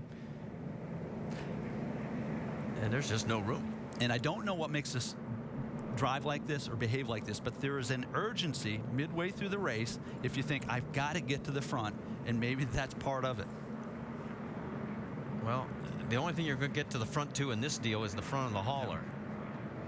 Seems pretty obvious after the fact, doesn't it? Yeah. I mean, it's like, where are we going?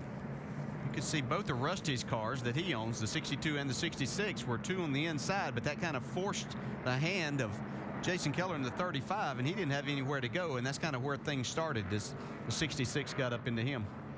Let's go on board with Steven. Just listen. Still middle. Still middle. Still middle. Middle and forward. 2 outside. 4 wide. 2 outside.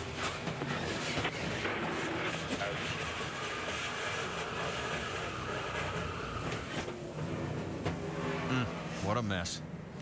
Common expression in this business, give and take. What, you know, at some point, one of those drivers, 2 of those drivers, maybe a half dozen of those drivers needed to say, all right, I'm going to live to race another lap because we can't do this getting into the corner. Well, this is going to take some time to clean up. This is our 5th caution here as we have just passed halfway. And, oh, man. Get out the checkbooks because there's a lot of bills that have got to be paid now. Whoa, Steven limping. Looks like the right leg or ankle. Yeah, that's a hard lick, especially when you get hit head on. You don't really have a chance to get the car slowed down. You're getting pushed up there. All right, well, obviously, we'll have somebody over at the Infield Care Center, and we'll get an update as soon as we can on Steven's condition. Michael McDowell, he is okay. He climbs out of the car, and he'll get into the ambulance under his own power.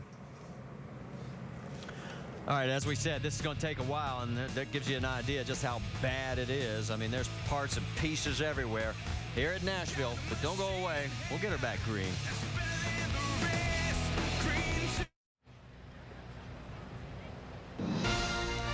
ESPN delivers the opening night of the Major League Baseball season tomorrow night, and it is a good one. The New York Yankees head to Fenway Park to take on the Boston Red Sox. The world champion. Both teams' aces on the mound. That's right. CC Sabathia, Josh Beckett going to pitch. It's Yankees-Red Sox, ESPN's opening night, presented by Dick's Sporting Goods tomorrow at 8 Eastern. ESPN News seen in New York and Boston. Coverage begins at 7 Eastern with baseball tonight, driven by Chevy. Weather's going to be spectacular in Boston, the forecast for that game, unlike what you might expect in early April up in New England. So we're under the red flag here in Nashville, just past the halfway point of this race. After a 5-car crash, we just had a restart from a caution. They went 4 wide into turn 3, and it did not work out. We're going to ride on board again with Stephen Wallace, and I want you to listen to the audio when he comes off turn 2. Kyle Busch gets to his inside. He lifts off the throttle to give the 18-car a spot to get in line. Somebody else jumped in line. Somebody else stuck their nose. Listen right here.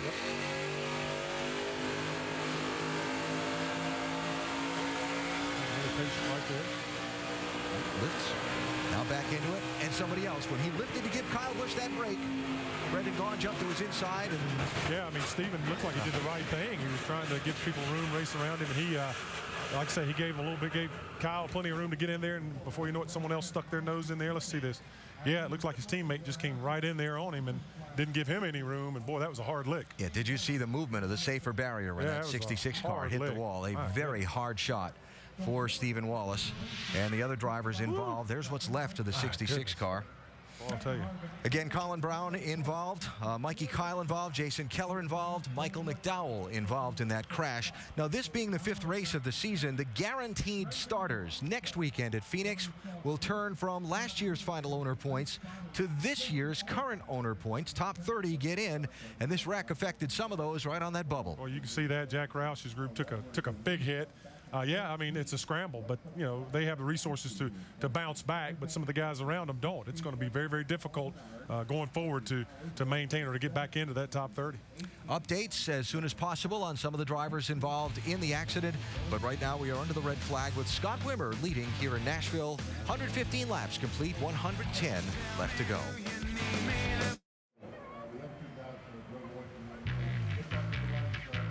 Our next stop on the Nationwide Tour is the Desert Jewel of Phoenix. The last 4 of 5 Phoenix races have ended in a green-white checkered.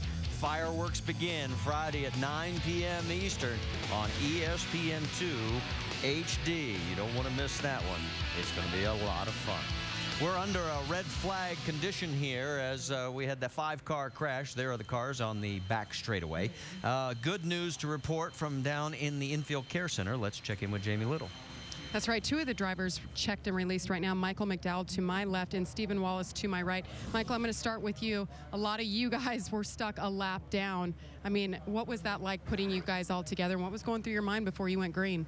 Well, you know, it's just unfortunate. Anytime you have green flag stops and yellow comes out, it usually gets pretty exciting on the restarts. A lot of guys lap down, a lot of good cars that were running in the top 10, and it's just really unfortunate for everyone on the Mobile Shop 81. We had a good solid run, running in the top 15 most of the day, and saw him get 4 wide, and I was already up against the fence, and I'm figuring if I stay high, maybe I'll miss all of it, and just happened to get collected it. Steven came up the track. He must have got clipped, and by the time he came up to the track, I just hit him right in the door. It was a pretty hard hit, unfortunate for McDonald Motorsports, but go to Phoenix, and hopefully we'll get a good top 10 run. Thanks for talking with us. I'm glad you're all right. Steven, I know you had some help coming out here to the medical center. How is your right foot? Oh, it's fine. You know, I just stepped on a wrong. Our 5-hour Toyota wasn't too bad. We got caught a lap down there. You know, we pitted and then the caution came out, and we were all 4 wide, and we're fine up until, you know, I saw a car get underneath me and made it 4 wide there, and then I got, you know, clipped in the right rear and sent head on the wall. Just real unfortunate.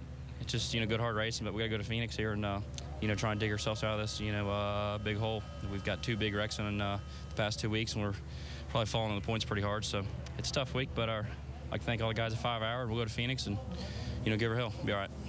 Take us inside that race car, Steven. What is it like? Explain to people when you know this is all starting to happen and your spotter's talking to you and all these things are going on. What's going through your mind as you're looking ahead? I'd say the best way to explain it is that you're walking across the street and here comes a big Mack truck ready to run you over. So it hurt a lot, but we'll be all right. All right, Steven, thanks for talking with us. And he's walking with his toes up, not feeling too well. Yeah, Steven finished 38th at Bristol after the crash, and there's Rusty not working this weekend with us, but working as team owner. We mentioned he 38th at Bristol after a crash there. That ended a 5-race streak of top 10 finishes, and it's only the 3rd time he's had DNFs in consecutive races. So tough break because they're still cleaning up under this red flag situation. Let's take another look at this replay, and then we're going to listen in on Brendan Gaughan's radio. Still middle, still middle. Still middle, middle to forward. 2 outside, 4 wide, 2 outside.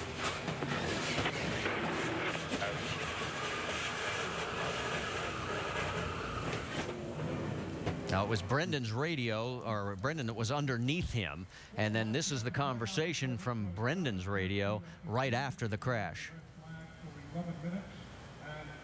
That was our teammate there, man. Teammate got collected. I don't know if you're ready for that. You know, you knew that when we were coming to the green there. But whatever you did there, you did a great job. Couldn't figure out where to go. Carl Edwards didn't choose until late. I had to move up another extra lane, and I didn't want to get busted for moving up a lane. 10-4. How did Steven get wrecked? He was second in line. It should have been the guy on the outside. Yeah, because it disrupted his entry. And you could see Steven have to correct because it caught him off guard, and that's what started all that. Yeah, there was no contact, but the disruption of the airflow. Yeah, he thought he was going to be able to dive in on the inside of the 35, but that spot got filled, and that put him up higher, and as the 35 turned in, it was into his right rear quarter panel, unfortunately. Well, you talk about residual damage, and that is Carl Edwards' car. And obviously a piece of that debris has put a nice little hole in the front of the 60. We'll talk more about that when we come back.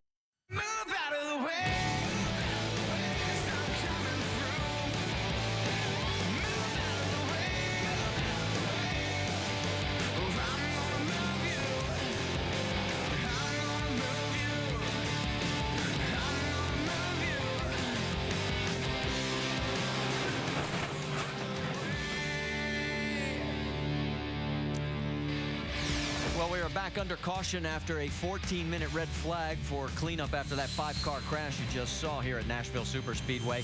We noticed some damage on the nose of Carl Edwards, number 60, and Dr. Jerry Punch is down there. And Doc, what are they talking about doing? Well, I mean, opening day for Major League Baseball is still a day away, but here how appropriate the Roush Fenway car has what they describe as a baseball-sized hole in the grill of the car. That hole came as a result of contact on pit road on the previous pit stop between the 60 car and the 26. Now, a moment ago during the red flag, Drew Blickensdorfer, the crew chief, ran to the back straightaway and looked over the fence where the cars were parked under the red flag and saw the hole. He then ran back to pit road and had the crew guys here, John Moore, prepare a patch. He's holding that patch in his left hand. It is a piece of aluminum surrounded by Barabon with screws in it, and they're going to try to screw that over the opening in the grill of the car. Why do they want to fix it? Well, we'll explain what that opening would do. Let's go to our Craftsman Tech Garage and Tim Brewer.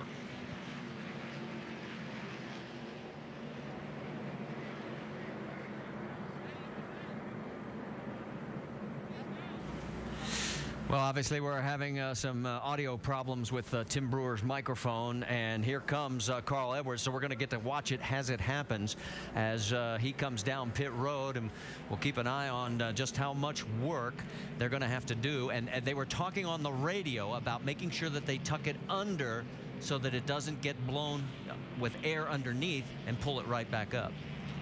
We talked earlier about balance. What they're doing here is fixing a problem with the car that will affect the balance. If they don't fix it, Carl Edwards will be tight. Yeah, we even heard them talk about fixing it better than it was at the start of the race. So there's actually some things that they can do here that'll actually benefit them, they hope, as they try to come back up through traffic. It's a great point. You can see him having trouble with that one. This might be the best the car's been all day. Yeah, sometimes you can make something out of these type situations. It's just a matter. He's going to lose about. The ductwork on top. Make sure we look in there. He's going to lose about 6 spots from where he was in that 13th spot. They had preset these screws, and they're having trouble with the ones on top. I'm wondering if there was a piece of metal underneath that was probably prohibiting them from being able to drill those holes easily. Yeah, and when you get into the hood, which is metal, it's a little more difficult than it is with that nose, it being what it's made of, the Kevlar there, and so it makes it a little easier to get it in the nose than the hood. Jack Roush overseeing everything from the box. Looks like they've got the repair taken care of. And if that crew member would get out of the way, we would have been able to see the final result. There it is. You know, they practice pit stops all week long, but they don't practice that. So they did a great job. Well, you heard, we actually thought it was a result of debris getting kicked up into Carl's car. But as you heard Dr. Jerry Punch talk about, this is where it happened with some contact. Yeah, you can see this is happening right behind where it's 4 wide and the wreck happening there. He gets into the back of Reed Sorensen a little bit, and that's where the damage came from. And it looks like he's got punched in the nose, but it looks like it's going to work out okay for him. Well, I never really cared how they looked as long as they went to Victor Lane.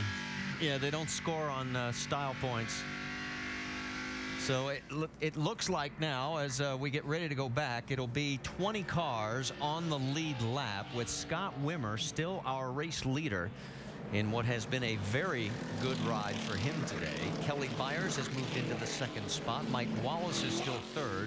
And then the guys that have been really dominating the race, Kevin Harvick, Joey Logano, and Scott Riggs and Kyle Busch. That's your top 7.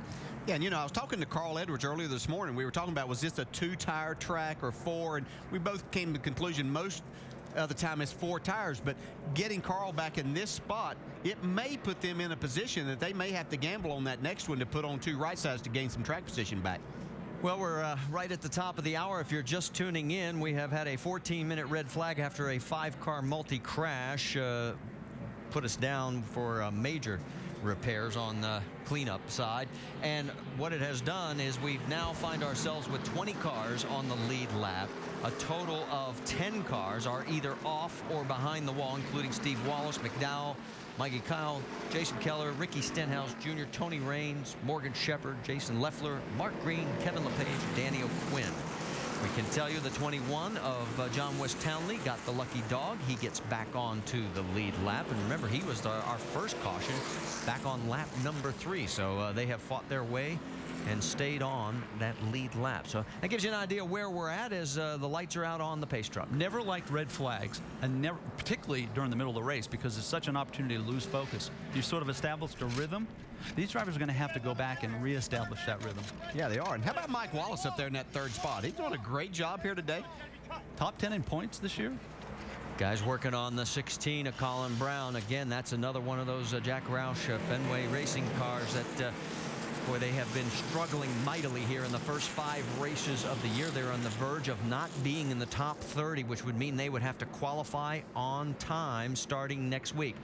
Meanwhile, let's get back to the race at hand. Scott Wimmer has chosen the inside lane. Right alongside is Kelly Byers. Kelly playing hurt. He's got some injured ribs that are very sore. We are going back to Green Flag Racing here at Nashville. Oh, here we go 3 wide again. Yeah, that was Joey Logano going to the inside.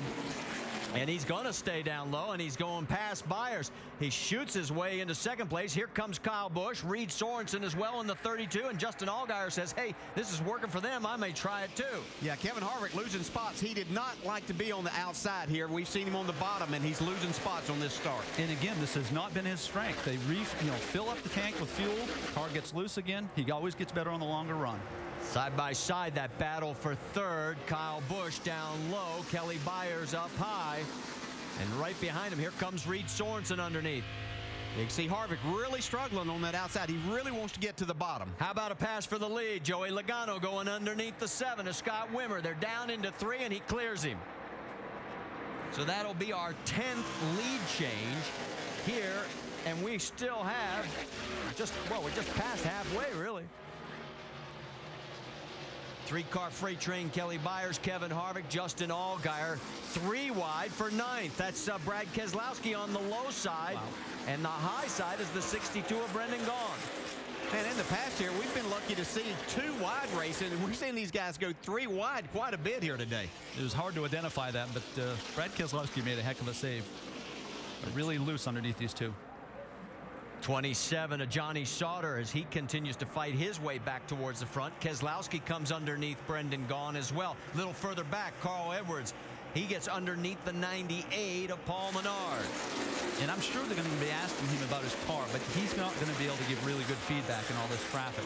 Well, that is for 14th on the track. Let's go to the battle for 5th. Kevin Harvick starting to come back to life, getting underneath Kelly Byers to give him the spot. Move Byers back to 6th. Yeah, the good thing was he's able to sort this thing out now, and the 20 car, who has been kind of the rabbit here on these restarts, hasn't gotten too far away from Harvick. That'll battle. Justin Allgaier says it worked for one. Maybe it'll work for me as he does get around. So all of a sudden, Kelly Byers is sliding back. Remember, he restarted in 2nd. And all these players, before we had the green flag stops, are starting to find their way back to the front, settling in. Johnny Sauter and Brad Keselowski. These 2 have teamed up here on the last couple laps, going around some slower traffic. That is the 09 of Scott Riggs. Now, Riggs, that was 4th position, but he has, you can see he had a handful of car. And look at this, as Carl Edwards had a handful. Yeah, and I was talking, Carl's making some pretty good time here, making some passes. If he can get himself back into the top 10 before it comes time for that next pit stop, they may be able to put on 4 tires and then drive their way up there. He's picked up 6 spots. He restarted 18th. He's up to 12th. His next target is Michael Annett right in front of him. Let's go back a little further forward, and Johnny Sauter and Brad Keselowski. And Keselowski's gotten around Sauter.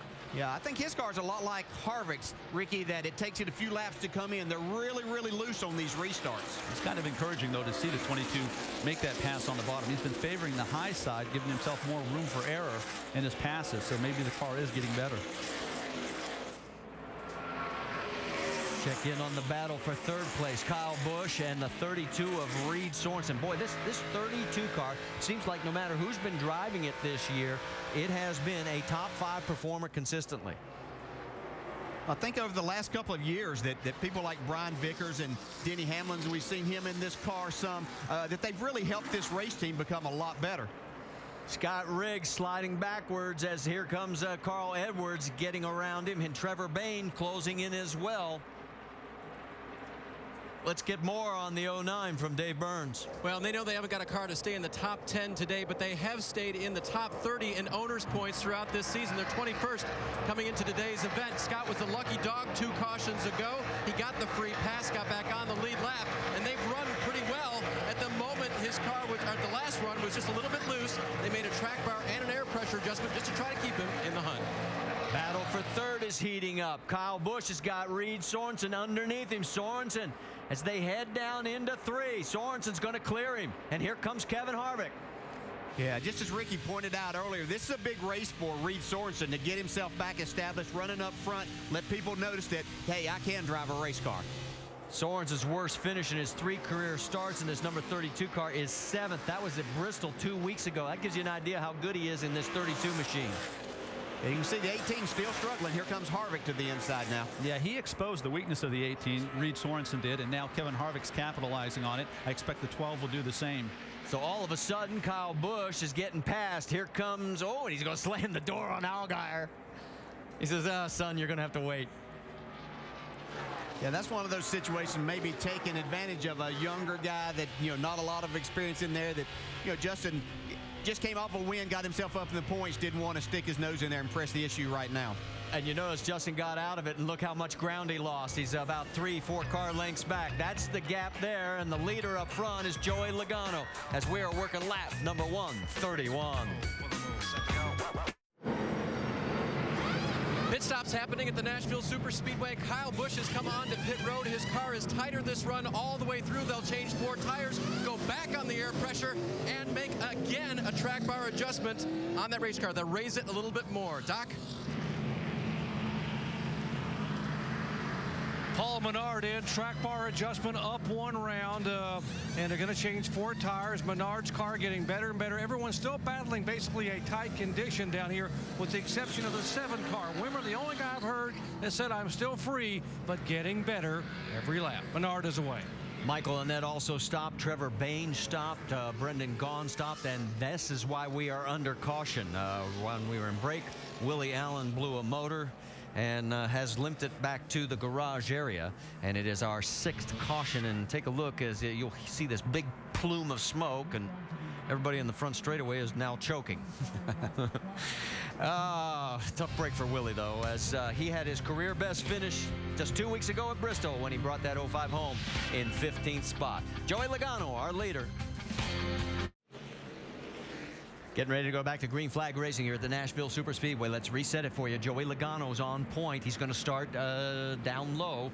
On the high side will be Scott Wimmer. Then in row 2, Reed Sorensen, Kevin Harvick. Then Justin Allgaier, Brad Keselowski, 7th and 8th, Kelly Byers and Johnny Sauter, Carl Edwards, and Brian Scott round out your top 10. And keep an eye on Wimmer. He has got that 7 car riding well. He's had 8 top 10 finishes in his first 9 races here, including a win. This is no fluke. If he can keep in contact, he could have a great run today. But look at the restart by Logano. Logano's been super on the restarts. Goes to the bottom. He's very fast in the short run. Yeah, let's see what Harvick can do. He had to start on the outside again. Well, and it looks like right now, after we sing his praises, the 7's getting shuffled. Sorensen underneath in the 32, and he got freight trained by 5 cars. Yeah, and Harvick and Keselowski really took advantage of the opportunity that was put in front of them there to get in 2nd and 3rd. And Joey has opened up that much of a lead over Kevin Harvick. 3rd place is Brad Keselowski. Remember, he was back at 18th spot at one point after a penalty. Yeah, and we heard Doc talk about the 7 car, the only one talking about being loose, and I think that may have hurt him on that restart right there. You're looking at Reed Sorensen from the rear bumper of Justin Allgaier. Let's go Here 3 we go. wide again. Hang on. This is a battle for 14th. There was some contact. Trevor Bayne, he's loose. He's hanging on. He's made the save. He'd make a good goaltender right now. These guys are good. Yeah. Woo. That's okay, but there's no future in it. How about James Busher? He got the lucky dog. Look at him. He's in this battle as well. He's right on the outside of the 15, sliding back just a little bit as he gets high. How about a battle for 2nd? Brad Keselowski looking underneath the 33, and he takes the position from Kevin Harvick. It's really interesting. You know, you have Logano as the quickest by far on the early run. And then Keselowski and Harvick, I think, are the guys to watch if this thing goes long green flag racing. We haven't seen that in a while, but that pass could be significant. Both setting sail trying to catch up to race leader Joey Logano. Let's get more on the 22 car. Vince Welch. Well, remember, Brad Keselowski had run out of fuel. He'd gone to the back, and after that running out of fuel and that long pit stop trying to get it started, as you see Kyle Busch go on the inside, Keselowski said, don't worry about it, guys. The car's plenty good. We'll work our way back to the front, and that's where Keselowski is. He's running 2nd. You know, you call him Concrete Kez. Over the last 10 races on the concrete, his average finish, 3.1. He is a little better on the longer run than the shorter run as well, but off to a good start on this restart. We'll see if he can hold Harvick behind him and make some ground up on the 20. The truth is, in the last 17 concrete races, he has scored more points, Keselowski has, than anybody else. That's how good he's been. He's doing a terrific job. The 18 here trying to make hey, while the sun shines here, they got those new tires, and he's trying to pass as many. Ricky, that was one of your things that you said on these restarts early before the race, right? Yeah, and Dale, I'm wondering here, he's been tight all day long. He's in traffic. The challenge for Kyle is coming up through traffic, and getting a feel for the car, because naturally in that position, it's only going to make it tighter. I'm watching Scott Riggs. He's got his hands full right there, guys, on that shot. You could see him hacksaw on the wheel. He's hanging on for dear life against the 98 of Paul Menard. Menard's got that low side, and he's going to get by him. And the 70 of Shelby Howard trying to follow as well. Look out, they got trouble. That might be a product of the earlier incident, the first incident. That could be a payback. And oh man, fire in the number 1 of James Busher. It's on fire, buddy. They have got the window net down, and he is climbing out. Y'all good. Jump on out. Jump on out. Busher is out, and you mentioned it. It goes back to earlier when Busher got into the 38 and put him into the wall. Dale and I talked about that incident, the first incident of the day, and it's hard to describe, folks, what it feels like when you're in the car. But for Jason Leffler, it feels like you got hit by an airplane. I mean, and it looks very sensitive from here. But he retaliated, I believe, there because he thought he flat got taken out. Yeah, he didn't. And you know, when you're in that situation, you don't really know if they care if the guy got loose. You're supposed to be in charge of your car, and you know you're on the bottom side, and it's up to you. And yeah, I don't think there's any doubt right there what happened.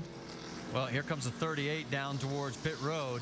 The one car, Busher, was running 18th. He had just gotten back on the lead lap, courtesy of Lucky Dog, and Busher is heading towards, at least in the direction. No, now he's thinking better of it. This will be the second race in a row now that James is going to have a DNF. And he has been doing some good driving, but right now NASCAR official talks to him, and he looks over but thinks better of it. I guess maybe they'll talk about it back in the garage area. I understand Jason Leffler's frustration, but I think when he watches the incident, he's going to understand that this is a young driver who made a mistake, maybe got in a little too deep, and it's hard to separate that. And they're going to take James over to the infield care center just to be safe. All right, here we go with pit stops. Kevin Harvick leads them down. Justin Allgaier first to peel off was Reed Sorensen in that 32. And let's go to Jamie Little. All right, let's see if their luck turns around on this pit stop. Justin Allgaier saying the car is great. 4 tires, fill it up with Sunoco fuel, no adjustments. Doc? Scott Wimmer, half a round down on the track bar, 4 tires. They will still have 1 set left. They may have more tires left than anybody.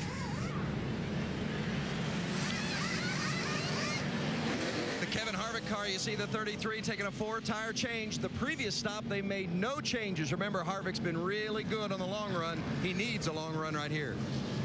Well, let's check it off as the Nationwide Insurance race off pit road. You can see, well, you almost saw. And we've got one modified out on the racetrack right now. Let's go back and take another look at this last incident on our 7th caution. Keep an eye on the 38. We can see he gets a run up off of turn 4 here. And it just didn't give him any room for sure. Now let's go back to lap 43, and this is what you were talking about. This is what started it all. Yeah, I can't describe to you how hard that feels inside the car. It feels like you just got taken out. And early in the race, we knew that type of thing might happen because the track was very, very slick. Well, we can tell you right now, I'm sure there's going to be some words. Leffler was 64 laps down, running in 39th, and Busher was running 18th. Stay with us. NASCAR Nationwide Series in Nashville is brought to you by Choice Hotels. When you stay 2 separate times, you can earn a free night. For details, visit choicehotels.com. And Toyota, moving forward. ESPN delivers opening night of the Major League Baseball season tomorrow night as the New York Yankees head into Fenway Park to take on the Boston Red Sox. Both aces on the mound, CC Sabathia, Josh Beckett. It's Yankees-Red Sox. Doesn't get any better. ESPN's opening night presented by Dick's Sporting Goods tomorrow at 8 Eastern. ESPN News seen in New York and Boston markets. Coverage begins at 7 Eastern with baseball tonight driven by the world champion Yankees. The reason Brad keeps saying that is because he knows I'm a Red Sox fan, but that's okay. That's okay. So here we are under caution for the 7th time in this race. Jason Leffler involved in an accident with James Busher in that one car earlier. And again, this time. You know, it just seems to me, and I know that everyone's thinking retaliation. I'd love to hear these two guys each side of the story. But the way he went in on top of him there, Leffler I'm talking about, he could have very easily gotten clipped a little further back on his rear quarter panel and been turned head on into the wall. So I don't know. It's interesting. We got, but Jamie Little is with the one. Jamie? And that would be James Busher. And James, I talked to Jason Leffler when you guys got together the first time. Needless to say, he was pretty frustrated. Was that a coincidence there? I don't think it was a coincidence. I think it was probably intentional. We did get together earlier, and he crowded me down on the white line. I just got loose under him. I didn't mean to do it at all. But, no, I guess he's mad at me for it, but I would be mad too. But, I mean, he tried to wreck me under caution, a couple cautions earlier, and then just taking me out deliberately is kind of a little bit overkill. He crowded me, got me loose, and I slid up the track, took him out, but it wasn't intentional at all. What he did was definitely intentional. You walked out here and you said, I guess everybody in the Nationwide Series is mad at me. Why? I don't know. It seems like quite a few drivers have been getting mad at me lately, and I'm just trying to run my race and get up front. And we were leading the rookie points. We'll probably lose that this weekend. The 11's still running pretty decent, I think, and I saw the 16 getting back out there, so we'll probably lose a little bit in the rookie points, but I don't know. All the guys at Phoenix Racing are working really hard, and we got plenty of cars at the shop, so we going on to Phoenix. Every week's certainly been an experience for James Busher. Alan? All right, Jamie, thanks. NASCAR talked about before the start of the season, let them race, let drivers settle it on the racetrack. We've certainly seen some cases of that this season, and here's one again today. Yeah, James Busher got down towards the bottom of the racetrack, got a little bit towards the apron, and it got loose when Leffler came around, and it was an accident. Got into Jason, did ruin Jason's day, and I hate to see him retaliate because the young man didn't mean to do that. It was an accident, but he comes off the corner here, crowds him, and like I say, that was a really, really risky move. Of course, Leffler's car is already pretty much trashed up, but he could have been hooked and ran head on into the wall, but tough stuff. And if you were with us for NASCAR Countdown earlier, we heard Brad Keselowski in his own words talking about his approach and how it maybe has ruffled some other drivers' feathers. You heard James Busher just there, somewhat similar. I'm just trying to run my race, and it's apparently not going over well. Yeah. So more to come, I'm sure. Now, really interesting strategy situation has been set up here. We got drivers on 3 different pit stop schedules. Joey Logano and Brad Keselowski did not pit under this caution, along with Paul Menard. They've stayed on the racetrack. You got Kyle Busch lined up in 4th position. He pitted at lap 133. Then you got Kevin Harvick, who leads the guys who just came off pit road just now back in 9th spot, who pitted at lap 144. How's that all going to work out? Yeah, I still think as we watch the last few restarts, Joey Logano is just so strong. He's able to pull the field. I don't know if the tires that all those guys got on all those pit stops are going to be able to catch up and give them opportunity to advance themselves right now, because Joey Logano is just gone. But here's the thing. Logano's going to have to pit again for fuel before this race is over, so he's going to give up track position if you make the assumption that Kyle Busch may be able to go the distance, and that's something worth following up on. And Kevin Harvick can go the distance from here. Logano's going to have to go back behind all those guys later on. It's what I love about racing. Unless he pits under caution. Yeah, well, but he's still giving up all the track position. Yeah, I agree. Going to be behind all those cars. That's what I love about racing, Marty. Who's going to win and how? All right, thank you, Alan. As we're getting ready to go back to Green Flag Racing here, but we got just enough time. You know, we're talking about Joey Logano and why he likes the standalone weekends. A lot of times, Nationwide kind of takes the B plan compared to your Cup stuff. You know, this is you put 100% into one thing, and you know, try to make your cars as best as you can, and your mind's not running in 2 different directions all the time. You're focusing 100%, and I think that's a big deal. So you get the feeling of Joey's thoughts on the standalone weekends. Here are his last 3 nationwide starts at Daytona, California, and Bristol. Of course, California, he got turned, and Bristol, he got turned. Yeah, running up towards front. Obviously, he was leading the race at California. We see Scott Wimmer back on pit road. Yeah, we have a total of 20 cars on the lead lap. This does not hurt Wimmer because he is sort of falling back there anyway, so he's topping off. And the lucky dog went to the 61 of Josh Wise. And as I said, that now gives us 20 cars on the lead lap. Lights are out on the pace truck. Let's get a last-minute update from pit road. Vince Welch. Well, the key with Joey Logano has been the long run versus the short run. He's been great on the short run, but the car gets tighter as it goes. They also elected to stay out there and not come in for tires and fuel on that last stop, while Kevin Harvick, his top challenger, did choose to take tires and fuel. Kevin Kidd and Logano talked about it on the radio.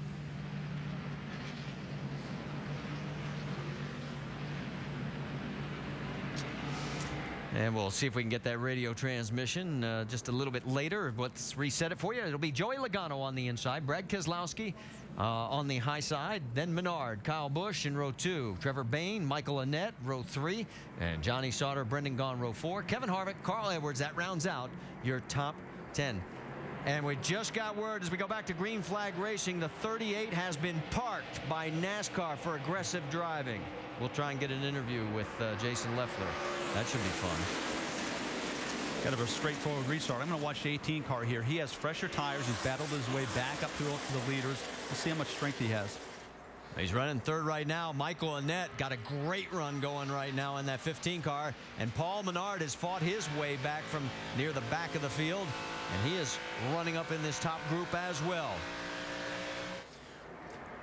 I found it interesting, teammates with Keselowski and Justin Allgaier taking on different strategies there. With Keselowski staying out, Allgaier and his crew deciding to come in to pit road and get tires. Well, it's nothing new for the captain. I mean, he's known to do that in IndyCar, and he'll do it whenever he thinks he can get the advantage. He's got 2 good race cars right now. Keselowski is all over Joey Logano. There it is, about a car length, and then it's narrowing down as they exit the turn. And this 22 car has seemed to get better and better as this race has gone on, Ricky. I don't know if it's the rubbering up of the track or just the adjustments they've made. It seems like it's the balance of the car. And some 2-wide action here. Paul Menard, Michael Annett. And Menard's got the low line, trying to make it stick. Whoop, he slides a little bit. Annett regains control of the position, and now Menard's under attack from the 27 of Johnny Sauter, and Trevor Bayne on the high side. And here comes Harvick underneath as well. So Menard all of a sudden went from hero to almost zero. Yeah, you can see that one little slip in the center of the corner, what we've been seeing all day, cost him about 4 spots. Again, this is not Kevin Harvick's strength, and he needs to get through this traffic as quickly as he can. Harvick trying to work his way up. That is for 7th position. He gets underneath the 98 of Menard. So move Kevin to 7th. In clean air, the fresh tires will pay off. Down the backstretch to 32 of Reed Sorensen. You saw him, and there he goes underneath Brendan Gaughan. That's a little bit further back as they are duking it out for 9th and 10th. There's Carl Edwards and Justin Allgaier side by side. That's getting a little cramped. I was going to say, literally side by side right there.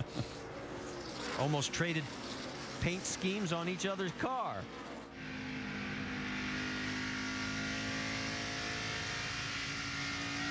When you're the guy on the inside, you no longer measure yourself by the wall. You're measuring yourself on the car on the outside of you. The track becomes quite narrow. Justin runs up the hill, and that gives the door open wide for the 60. And here comes Kelly Byers trying to take advantage, as well as Shelby Howard. And Brian Scott back further forward. That's Trevor Bayne. Did I see sparks coming out of Kevin Harvick's car there? Bottoming out there. Bottoming out? Yeah, that track's a little bit rough down there as you enter turn 1. There's a few bumps, and if you have to drive it in there straight, it will bottom out some. He is now 6th. So Harvick trying to reel in the front pack. It's been a long time since we've had that long green flag run, but if we get it, this car will find its way to the front. Well, the longest green flag run was 94 laps last June. The last 94 went green, but we'll see what happens. We're down to 68 laps to go. Next time by, let's check who's fastest at the line. We're heading down in through turns 3 and 4. Here comes Joey Logano. We'll see who is quick. So far, stays with Joey. Kyle Busch 2nd. Kevin Harvick 3rd. Does that any surprise anybody up here? The other thing that doesn't surprise me is when these drivers are attempting to make the pass. If they don't make it quick, they suffer because of it. And you see Brad Keselowski had to fall back there.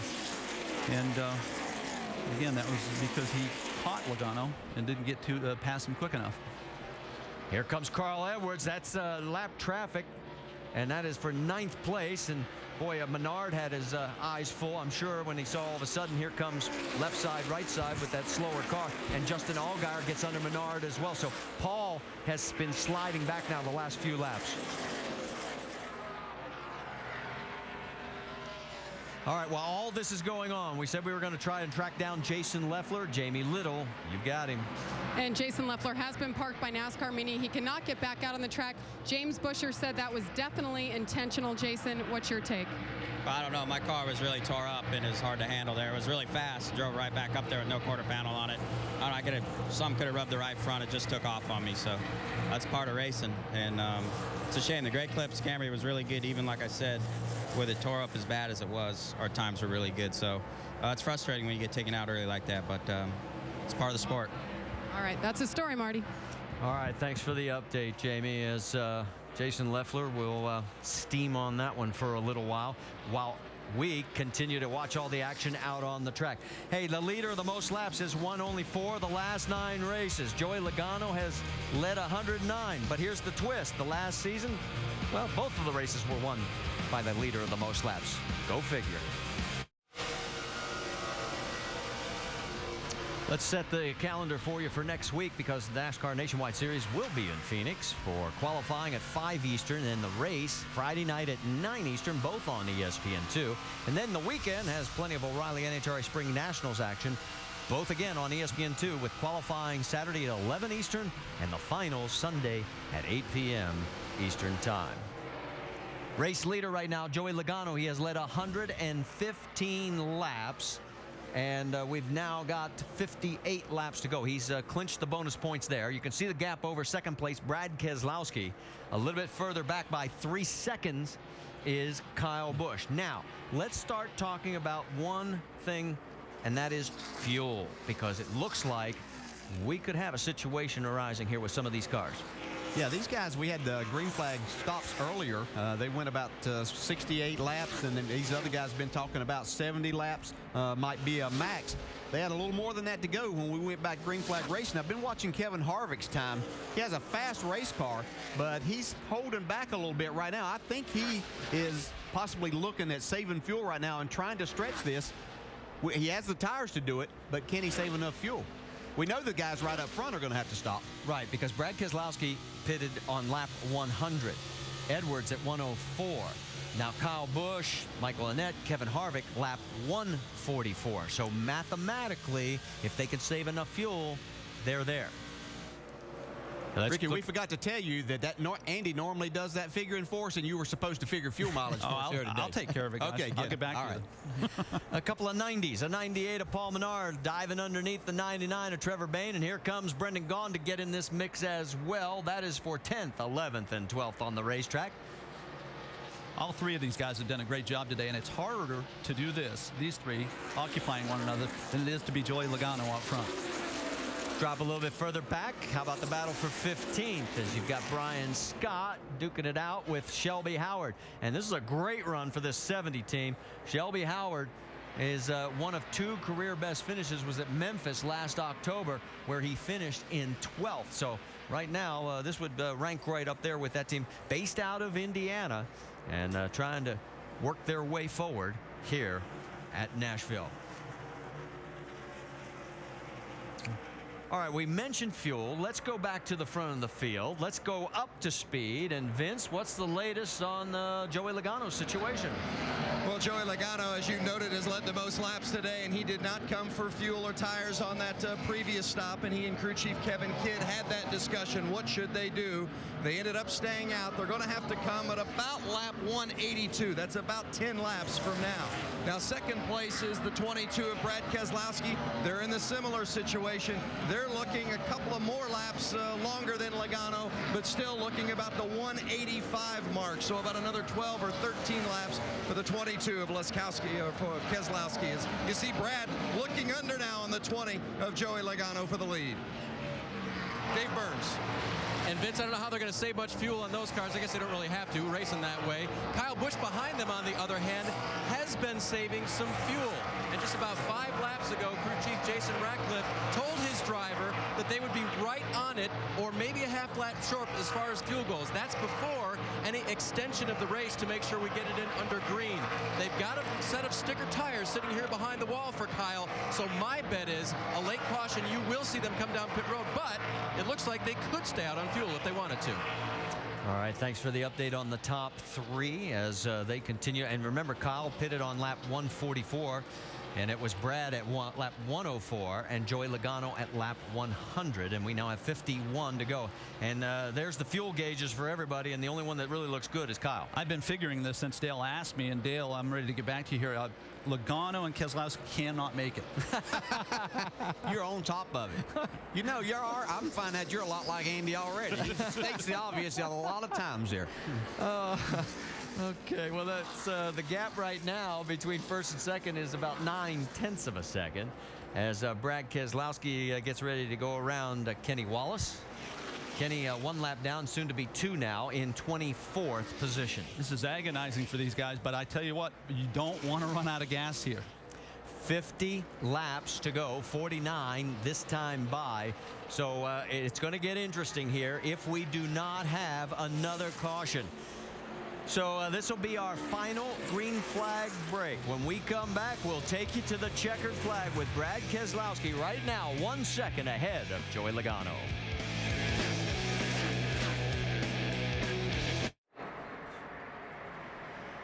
Back here at the Nashville Superspeedway, and you can see Brad Keselowski waving his hand, letting everybody know he is heading for pit road. So it'll be 44 laps to go this time by. They will not need a full load. They'll need more time to get those tires changed. I'm going to watch for the adjustments, guys, because he said he had loosened up at the end a little bit too much, he thought. Now, Keselowski was second when he peeled down off of the racetrack, about a second behind our race leader, Joey Logano. He's heading all the way down to the far end of the racetrack, and he's coming your way, Vince Welch. Well, Brad Keselowski liked his race car. He said it's pretty good. They're going to come and take the 4 tires and, of course, Sunoco fuel, but no changes to the car. No air pressure changes, no chassis changes. Gives you an indication of how good Keselowski's car has been. Remember, they ran out of fuel earlier today. That cost them a bunch of spots. This has been a car that's been good enough to win all afternoon. We'll see if he can get it done here in these final laps. And Joey Logano brings his car down pit road. We knew he also could not make it. And heading all the way back down to your end of the pit road there, Vince. Joey Logano said that the car was a little bit better than it had been the previous stint. On their last pit stop, he said it was a 4 tight. He said this time it's just a 3 tight. So remember, these guys have been much better than Kevin Harvick on the run, the short run. Harvick's been better on the long run. Keselowski's been better on the short run as well. So we'll see which one can win that battle between the 20 and the 22. Okay, let's talk a little bit about 3 tight, 4 tight. Yeah, every driver has a way of describing how good or bad their car is. I saw Joey yesterday, and he said, I have a scale. It's 1 to 5. 1 is great. 5 is terrible. You heard what he had right there, which was reasonable. But in practice yesterday, he said, Ricky, I was a 4.5. I was holding on. They've obviously improved the car. You're looking at the race leader right now, Kyle Busch. We've had 12 lead changes between 7 different leaders in this race now. Kyle leads Kevin Harvick by 4.2 seconds. And the battle for 3rd place, Michael Annett, could he have a career day? And Reed Sorensen, as we've pointed out, trying to make or reestablish his name in the NASCAR world with a great performance here in that $32 General Camry. And here comes Carl Edwards right behind as well. As Sorensen goes around, takes away 3rd from Annett, here comes Carl and Keselowski. Yes, a nice rebound for Carl Edwards and his team after they had to make that unscheduled stop and come in and repair the nose. Now, remember, Keselowski is a lap down right now. First car, a lap down. He's in 19th. Joey Logano is 20th, 1 lap down. So if we got a yellow right now, Keselowski gets the lucky dog. And Keselowski's aware of that, and he's wanting to run qualifying laps right now and take advantage of those good tires, because after this cycle's through, he wants to have that advantage. You want to see how good those tires are? Last lap, 30.8 seconds. The leader, 31.4. Yeah, you have to believe Kyle Busch is out there. We heard him talk that I think he's going to have to really save a lot of fuel. I think Harvick is very doable in the fuel I believe he is saving here, but Kyle Busch, that's quite a stretch with as many laps as they were having to go. I'm sorry, but I just don't see Kyle Busch as a fuel-saving type driver. Here we go with Paul Menard, and that's a battle for 7th. Johnny Sauter, look out. That's Derek Cope. Lap traffic. Here's Scott Wimmer, also in this mix. That's 7th, 8th, and 9th. And here comes Wimmer underneath. Boy, he has really driven the wheels off that 7 car. Got to the front, fell back. Now he's trying to fight his way back front. I don't think we can say enough about how good a tire Goodyear came back here with the racing we've seen here today. I've watched a lot of races here and just never remember seeing this much 2- and 3-ride action. It is fascinating. I saw the Goodyear guys yesterday, and they said, this is what's going to happen. The track's going to darken up. It's going to rubber up. I was skeptical. To your point, Dale, they were right on the money. Side by side, Wimmer. You can see the reflection through the window there. Hacksaw on that wheel trying to hold on to it. Brendan Gaughan looking at those 2 cars in front of him saying, hey guys, let me catch up. I'll play too. Sauter, he does well going into the corner. Coming off, you can see it's Wimmer with a little better grip. Now they drag race down the back straightaway. That point right there where Wimmer gets alongside and feels like he might be cleared. He's so dependent on his spotter there. And what the spotter's saying is he's still outside, you're clear, you're clear. And now he is clear. Yeah, he did a nice job of not overdriving into the corner and getting himself looser in a bad position. He just kind of floated it in there and then got back to the throttle and was able to make the pass. Ricky Stenhouse Jr. And look out! Whoa, that was close. You got about 15, 20 mile an hour disparity in speed there. And it was Brendan Gaughan getting on the high side there, and now you see the gap opening up between those 2. Let's move a little bit further forward. Vince, what's the story on Kevin Harvick's 33? Well, they've got a real dilemma. Do they commit to saving fuel and let guys go by, or do they run and hope they get a yellow and end up being able to come and get fuel and tires and then still make their way to the front? It's a tough call. Here was the radio communication a few moments ago. 10th and a half faster lap. Talking about gas, man. We're between 5 and 7 short. Well, you heard that call, and Ernie Cope, the crew chief, telling Kevin we're 5 to 7 short. And just a moment ago, as you see, we are under caution. We've gone to caution. Kevin Harvick said, as he let Keselowski go by, do I keep letting them go? And Ernie Cope said, we've either got to commit to it or we've got to come. They're going to find out right here. Well, and the yellow comes out just as we were listening to the tail end of that radio. It's our 8th caution. You can see the tire that is right out there, so the debris is very plain to see. And we're inside 40, and there is Derek Cope's car.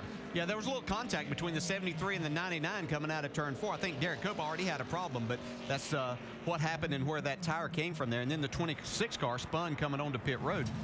Now I think the only dilemma now is, are the 22 and the 20 going to stay out?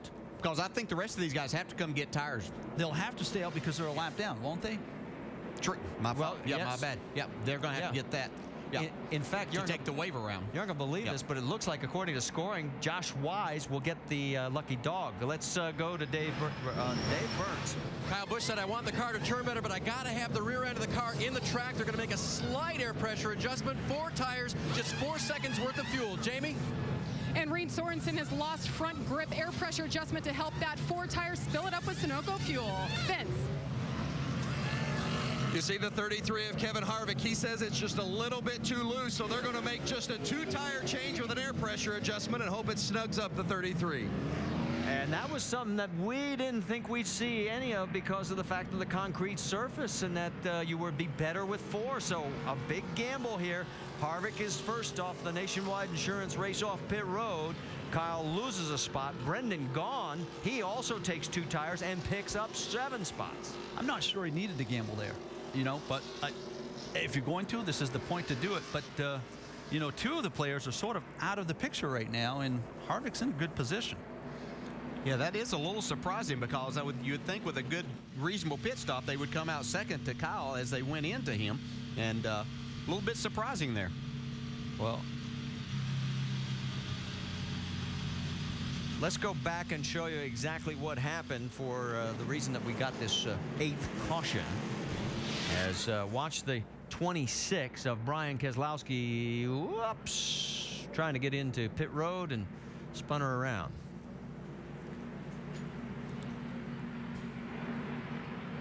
And then you also saw the debris of the tire that was out on the track. So between the two things, that's what we're under our 8th caution for. And it's going to set up a very interesting climax to this race, because we now have 20 cars on the lead lap. We introduced you to John Reese, our over-the-wall crew member on that 27 car, Johnny Sauter. Let's show you what his last stop looked like. Woo! Come on now. That's what it's all about. Having some fun on a Saturday afternoon, baby. Coming around the left side, right side really good. Get it up. And he's out of here, baby. Go. So there's John as he gives the call, and Johnny Sauter right now running in 12th position, giving that 27 car another good ride, taking over after Greg Biffle had been running the car earlier this year. Okay, let's check in on our in-race reporter, Justin Allgaier. He has been a good car all day. He's running 6th right now, DJ. Hey, Justin, Dale Jarrett, the ESPN. You have a copy? Loud and clear, Dale. Go ahead. Well, looks like this is going to come down pretty much a shootout. You've had a great car all day. Can you get the job done once again? Yeah, 10-4, I think we can. This Verizon Dodge has been really strong, and looks like our teammates up there have been running pretty good too. So the biggest thing for us right now is just keep our head underneath of us and get a good finish. I think the biggest thing right now is big picture and making sure that we're there at the end of 35 races, not just today. All right, buddy, coming to the green. Good luck. Thank you, bud. And they just gave the wave around. As you see, the visor going back down for serious business for Justin Allgaier. We'll get you all 5 of them here. It was Joe Nemechek, Brad Keselowski, Joey Logano, Eric McClure, and Scott Lagasse. So those 5 cars now back on the tail end of the lead lap. And right now, scoring shows Keselowski and Logano, well, they're probably going to line up somewhere around 19th and 20th. So they're going to have their work cut out for them. And on point, it will be Kevin Harvick. Will the 2-tire strategy work for the 33 and the 62 of Brendan Gaughan, or is Kyle Busch going to eat their lunch?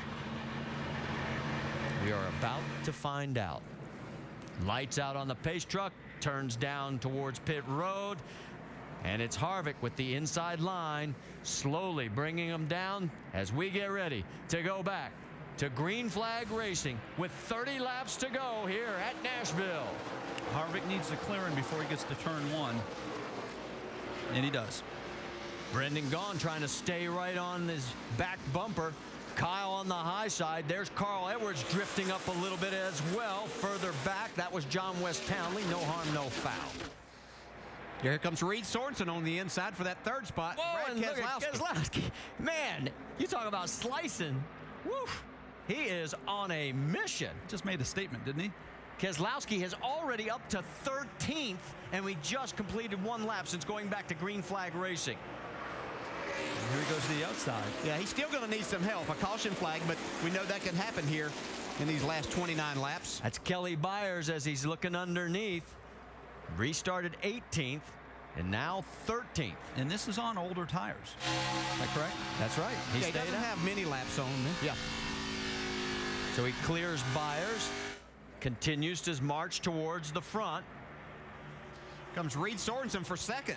Yep, Sorensen looking really racy underneath the 18 of Kyle Busch. So, still don't think they've got Kyle Busch's car exactly right. They've made a lot of adjustments on that car, but I still don't think it's to his liking. I am surprised Kevin Harvick's been able to actually pull away from these guys to a degree on those 2 fresh tires. I think we may get 15 or 20 laps into this run before we'll see if indeed these tires will hold up, if that's the right thing to do. Let's check in again with Keselowski as he's underneath the 99 of Trevor Bayne. He is wasting little time carving through this traffic. This is for 11th, and he's got him. Oh, this is just his kind of racing. Yeah, he's aggressive as it is. Let's go back to the restart. Now watch this. right side of your screen. Hello, excuse me, pardon me, I'm playing through. Let's go left. That's instinct, guys. You don't teach drivers that. That's instinct. Whew, that was slick. And there he is right on the back bumper of the 27 of Johnny Sauter. Sauter, 10th. Can he get into the top 10 in about, what, 4 laps since we went back to green flag racing? Incredible. And he's done it. Trevor Bayne trying to follow him as well. The lead is still a half second up front. Harvick. Battle for 5th as there's Carl Edwards getting under Brendan Gaughan. Now remember, Gaughan took 2 tires. It has not worked out as well for him. He restarted 3rd, has dropped back 2 spots. Well, I think first off, to put 2 tires on a car, you have to have a really good handling car. And I'm not sure that Brendan's car was that good. They took a chance, probably a pretty good opportunity. We'll see if he can not get himself in a bad position here and end up with a top 10 finish. Michael Annett in the 15 trying to look underneath, can't do it. He'll fall back in behind Brendan Gaughan. It's getting really busy here, isn't it, guys? Single file for right now, but it's going to get a lot more interesting as the laps continue to wind down here. 25 to go. Kevin Harvick now 24. His lead is 0.6 of a second. This is interesting because this is Kevin Harvick's strength. As the race rolls along, his car gets better and better, but he doesn't have the aid of 2 new left side tires. Yeah, Harvick was just under a 10th quicker that last lap than what Reed Sorensen was. So 2 tires still working really good for him right now. Check out the speeds at the line this time. Let's see who's fastest. Is it Kevin Harvick with 2 fresh tires? So far, so good for him. Absolutely amazing. Almost a 1/10 of a second. So Harvick, who finished 2nd in the truck race last night, leading now. And here comes Keselowski underneath the 62 of Brendan Gaughan. Now this is for 8th on the racetrack. Wimmer is 7th. Keselowski has got the bit between his teeth. He clears Gaughan. This time by 21 laps to go. Yeah, if we happen to get a caution here in these last 20 laps, this is going to get interesting with Brad Keselowski as fast as that race car is. He is running identical lap times to our race leader, Kevin Harvick, and Harvick's got clean air.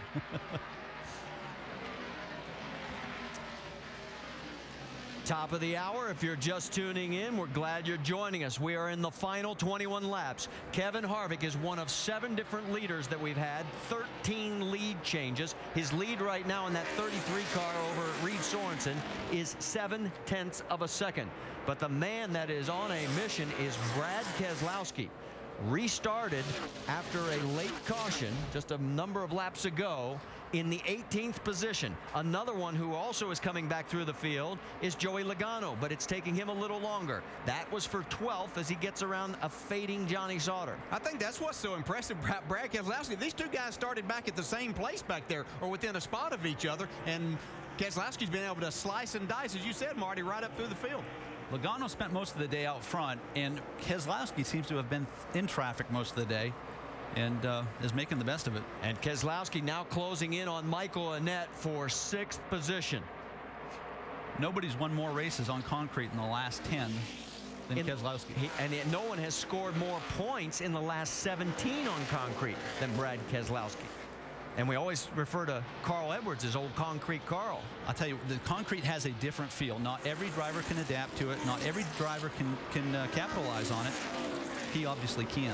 Well, I'll tell you, and you talked about how important it is to have a car that you can drive here, because if you can't, it doesn't matter how good a driver you are, it's just not going to work. Well, and part of your responsibility is finding your limits, and he's good at it. Look at this battle. We got 4 cars going here with Logano at the back of it. And that's for 9th with Brendan Gaughan, 10th with Paul Menard, Trevor Bayne, and then Joey Logano. And Logano is running out of laps, because he has got a lot more traffic, and his lap times are not as good as Brad Keselowski's right now. You think this car, the 20 car, tightened up, Dale, being that far into traffic? Yeah, I'd have to say that's not, as you said, Ricky, it's not something that they've encountered much of the day because they've been out front most of the time, and so your car does different things.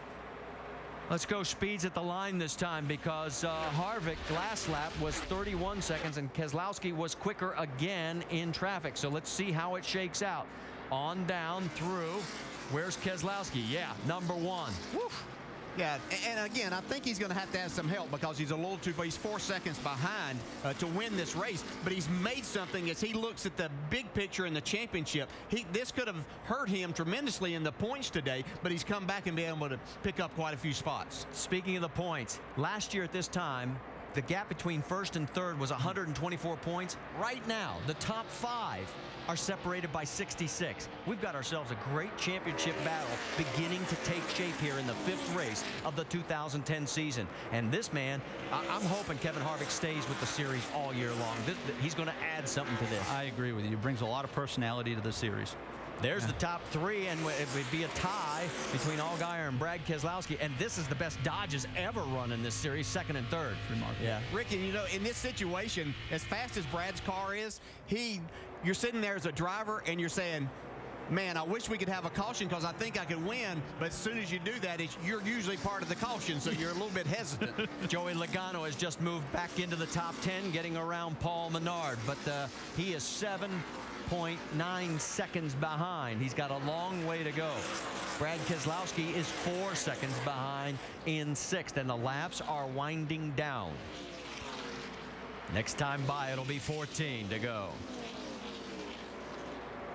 Kevin Harvick by 0.8 of a second over Reed Sorensen. There is Kyle Busch running 1.2 seconds behind the leader. Let's get more from Dave Burns. Well, Marty and DJ talked about it. He didn't think that the car was still right for Kyle, and that's part of the equation. But remember, Kyle got 4 tires. Kevin Harvick only got 2. Now, Kevin has that clean air out there. But remember what Kyle said earlier about Kevin's car, just how much better it was? Well, that's what Kyle's been fighting all day, and now Sorensen's car is better too.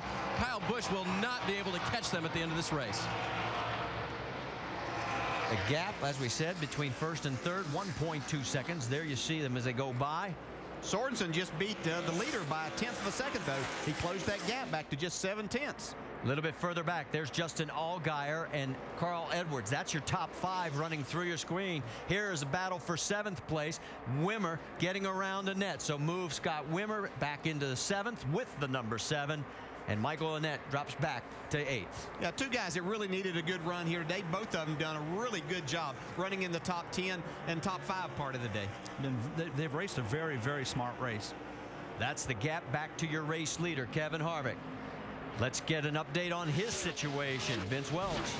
Well, it's interesting as we listen to Dave Burns' report about the 4 tires choice by Kyle Busch. Kevin Harvick, of course, chose to just take the 2 right side tires, and after the stop, he conferred with crew chief Ernie Cope about that decision, and they both agreed that they thought that was the right move to make, that the tires on the left side have not dropped off that much. They've held up good. The wear has been good on those good years.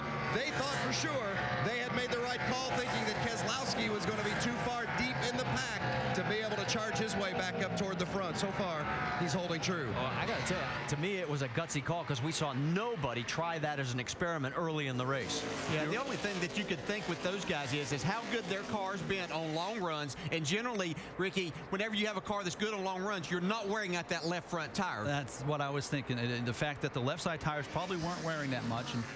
And the driver doesn't know that. He might feel it, but he doesn't know that until they report it to him. The lead is 0.6 seconds. 0.6 of a second between first and second. There it is in your screen. 3rd place, a little bit further back, is Kyle Busch. And next time by, 9 laps to go. Brad Keselowski, he is still running laps quicker than the leader, but he just not quick enough. But what's really occupying my mind here is that Sorensen has closed the gap a little more, and he separated himself from Kyle Busch. And here comes Brad Keselowski. And there is Brad. He is winding in that group that includes Carl Edwards, his next target at 5th. How about a little tip of the hat to this team, Reed Sorensen and the Braun Racing crew. And Jamie, what's the latest from their camp? Well, Reed Sorensen and this team definitely has extra incentive to get to victory lane today. You know, it's Autism Awareness Month, and Dollar General has joined forces with Autism Speaks. Now, you see the crew chief, Trent Owens, there on the right-hand side of your screen. His little boy is 2 years old. He was diagnosed with autism last year.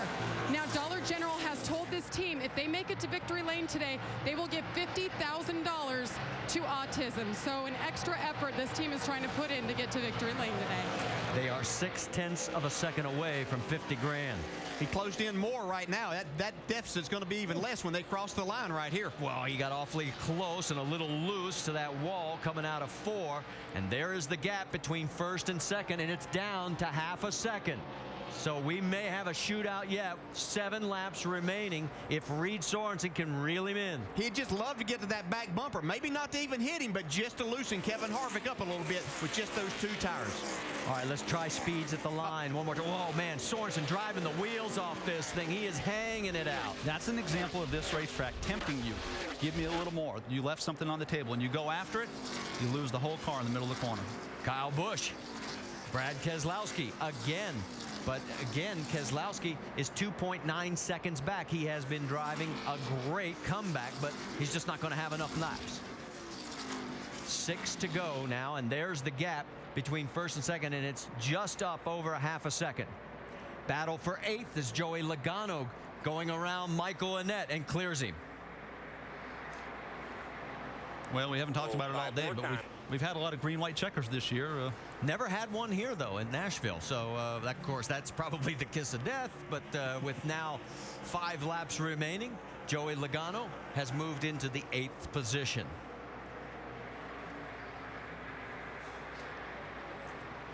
Reed Sorensen's closed in even more on Kevin Harvick.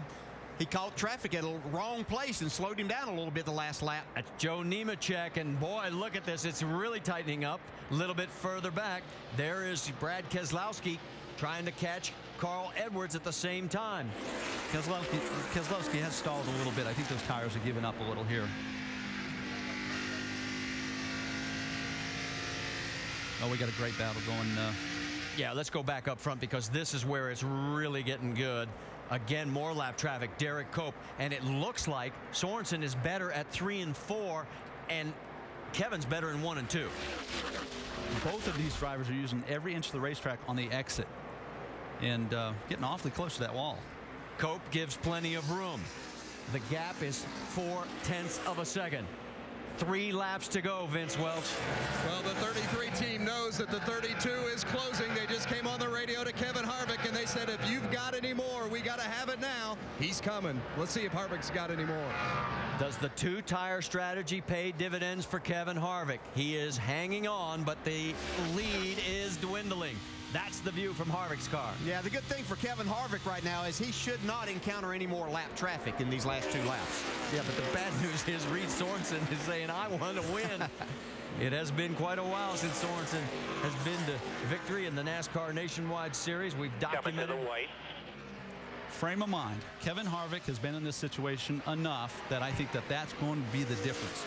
Yeah, that's who I wouldn't mind having that bulldog in my seat all the time. Exactly. He knows how to get the job done out front. White flag this time by. One more circuit on this 1.3-mile track. There's Keselowski going underneath Carl Edwards. That is for 5th position. That means a lot. Send a little message. Hey, you're going to have to race me to win this championship this year. That's 5 points right there. Meanwhile, up front, it is the 33 of Kevin Harvick, finishing 2nd last night in the Camping World Truck Series race. He comes out of turn number 4, and the 2-tire strategy wins here at Nashville for Kevin Harvick, and a closing Reed Sorensen right behind. Kyle Busch 3rd, Justin Allgaier, and Brad Keselowski round out the top 5. What a great finish to this race. Wow, what a call by Ernie Cope. I'll just say, I wouldn't have thought that. Good, buddy. Good job.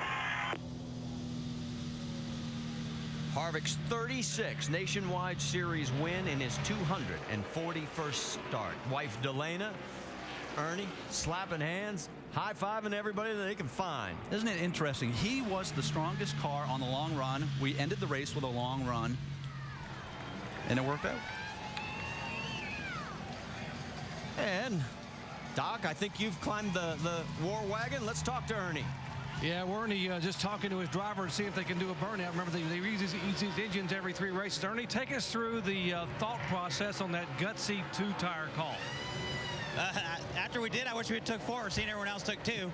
I felt we had the best car today, on a long run. We pumped up the right sides there so we get going. We're probably a little low to start out. That's why we're so far behind on the get-go. But after 25 laps, we'd really go. So we decided to pump up the rights, and we were hoping more guys would have took 2, but it worked out. I heard Kevin say when he took the checkered flag, good call, Ernie. So you made the call for the boss in the car. Well, we made it together kind of about 100 laps ago that we'd take 4, you know, with about 100 to go, and if we had to stop again, we'd take 2, just because track position meant so much. Hey, congratulations. Thank you. Ernie Cope. And, you know, Kevin Harvick said there's only one guy in this whole garage more competitive than me, and it's my crew chief, Ernie Cope. If we have to gamble to win, we will. Today they gambled, and they won. Marty? All right, Doc. Kevin Harvick has won 3 of the first 5 races this season. Remember, he had Tony Stewart in his ride at Daytona, and he won at Las Vegas and Nashville. Let's check in with Dave Burns. Well, Kyle Busch finishes a solid 3rd place today. Kyle, and I heard you describe at the end that your car wasn't bad. Would 2 tires have been any sort of strategy for you guys? No, on that last restart, I just couldn't get to the outside of Harvick. And if I could have got there, I might have been able to do something. But we were just off a little bit today, you know, just that little bit. But, you know, I got to thank the guys. They plugged along all weekend. They did an awesome job trying to come back. We fought through this thing. And can't thank Jim Sexton and Z-Line Designs enough, NOS Energy Drink, Toyota, Marquis Jet, Gillette, Combos, and, of course, the fans, you know. But, unfortunately, we just didn't quite, you know, have what it took in order to keep up with those guys. We probably had 4th, 5th place car, and we ended up 3rd. So, you know, good run for us, but we'd like to certainly be up there fighting for the win. Last 3 races, 3rd, 1st, and 2nd for Kyle here at Nashville. Jamie? Well, Reed Sorensen finishes 2nd. You guys took 4 on that stop. Kevin Harvick took 2. If you guys took 2, do you think the outcome would have been different? I don't know. It's a different tire than what we ran before. I thought I could get him. Even when there was like 10 laps to go, I thought we could get him. Even when there's 5 laps to go, I still believed we could. It was a great day for Dollar General. This is their headquarters, and I'm real proud to drive their car here. Wish we could have gave him a win. But I could taste it. That was good. That's a feeling I felt a couple of times in this car last year, and second time in it this year, and we already felt it again. So these guys do a great job, and can't wait till next weekend. Great finish for Reed, and best finish for this team, Marty. Certainly was a great run. Kevin Harvick now 7th concrete win. That's more than anybody else on the white first surface, and it's time now for our Hellman's Victory Circle. Let's talk to our winner.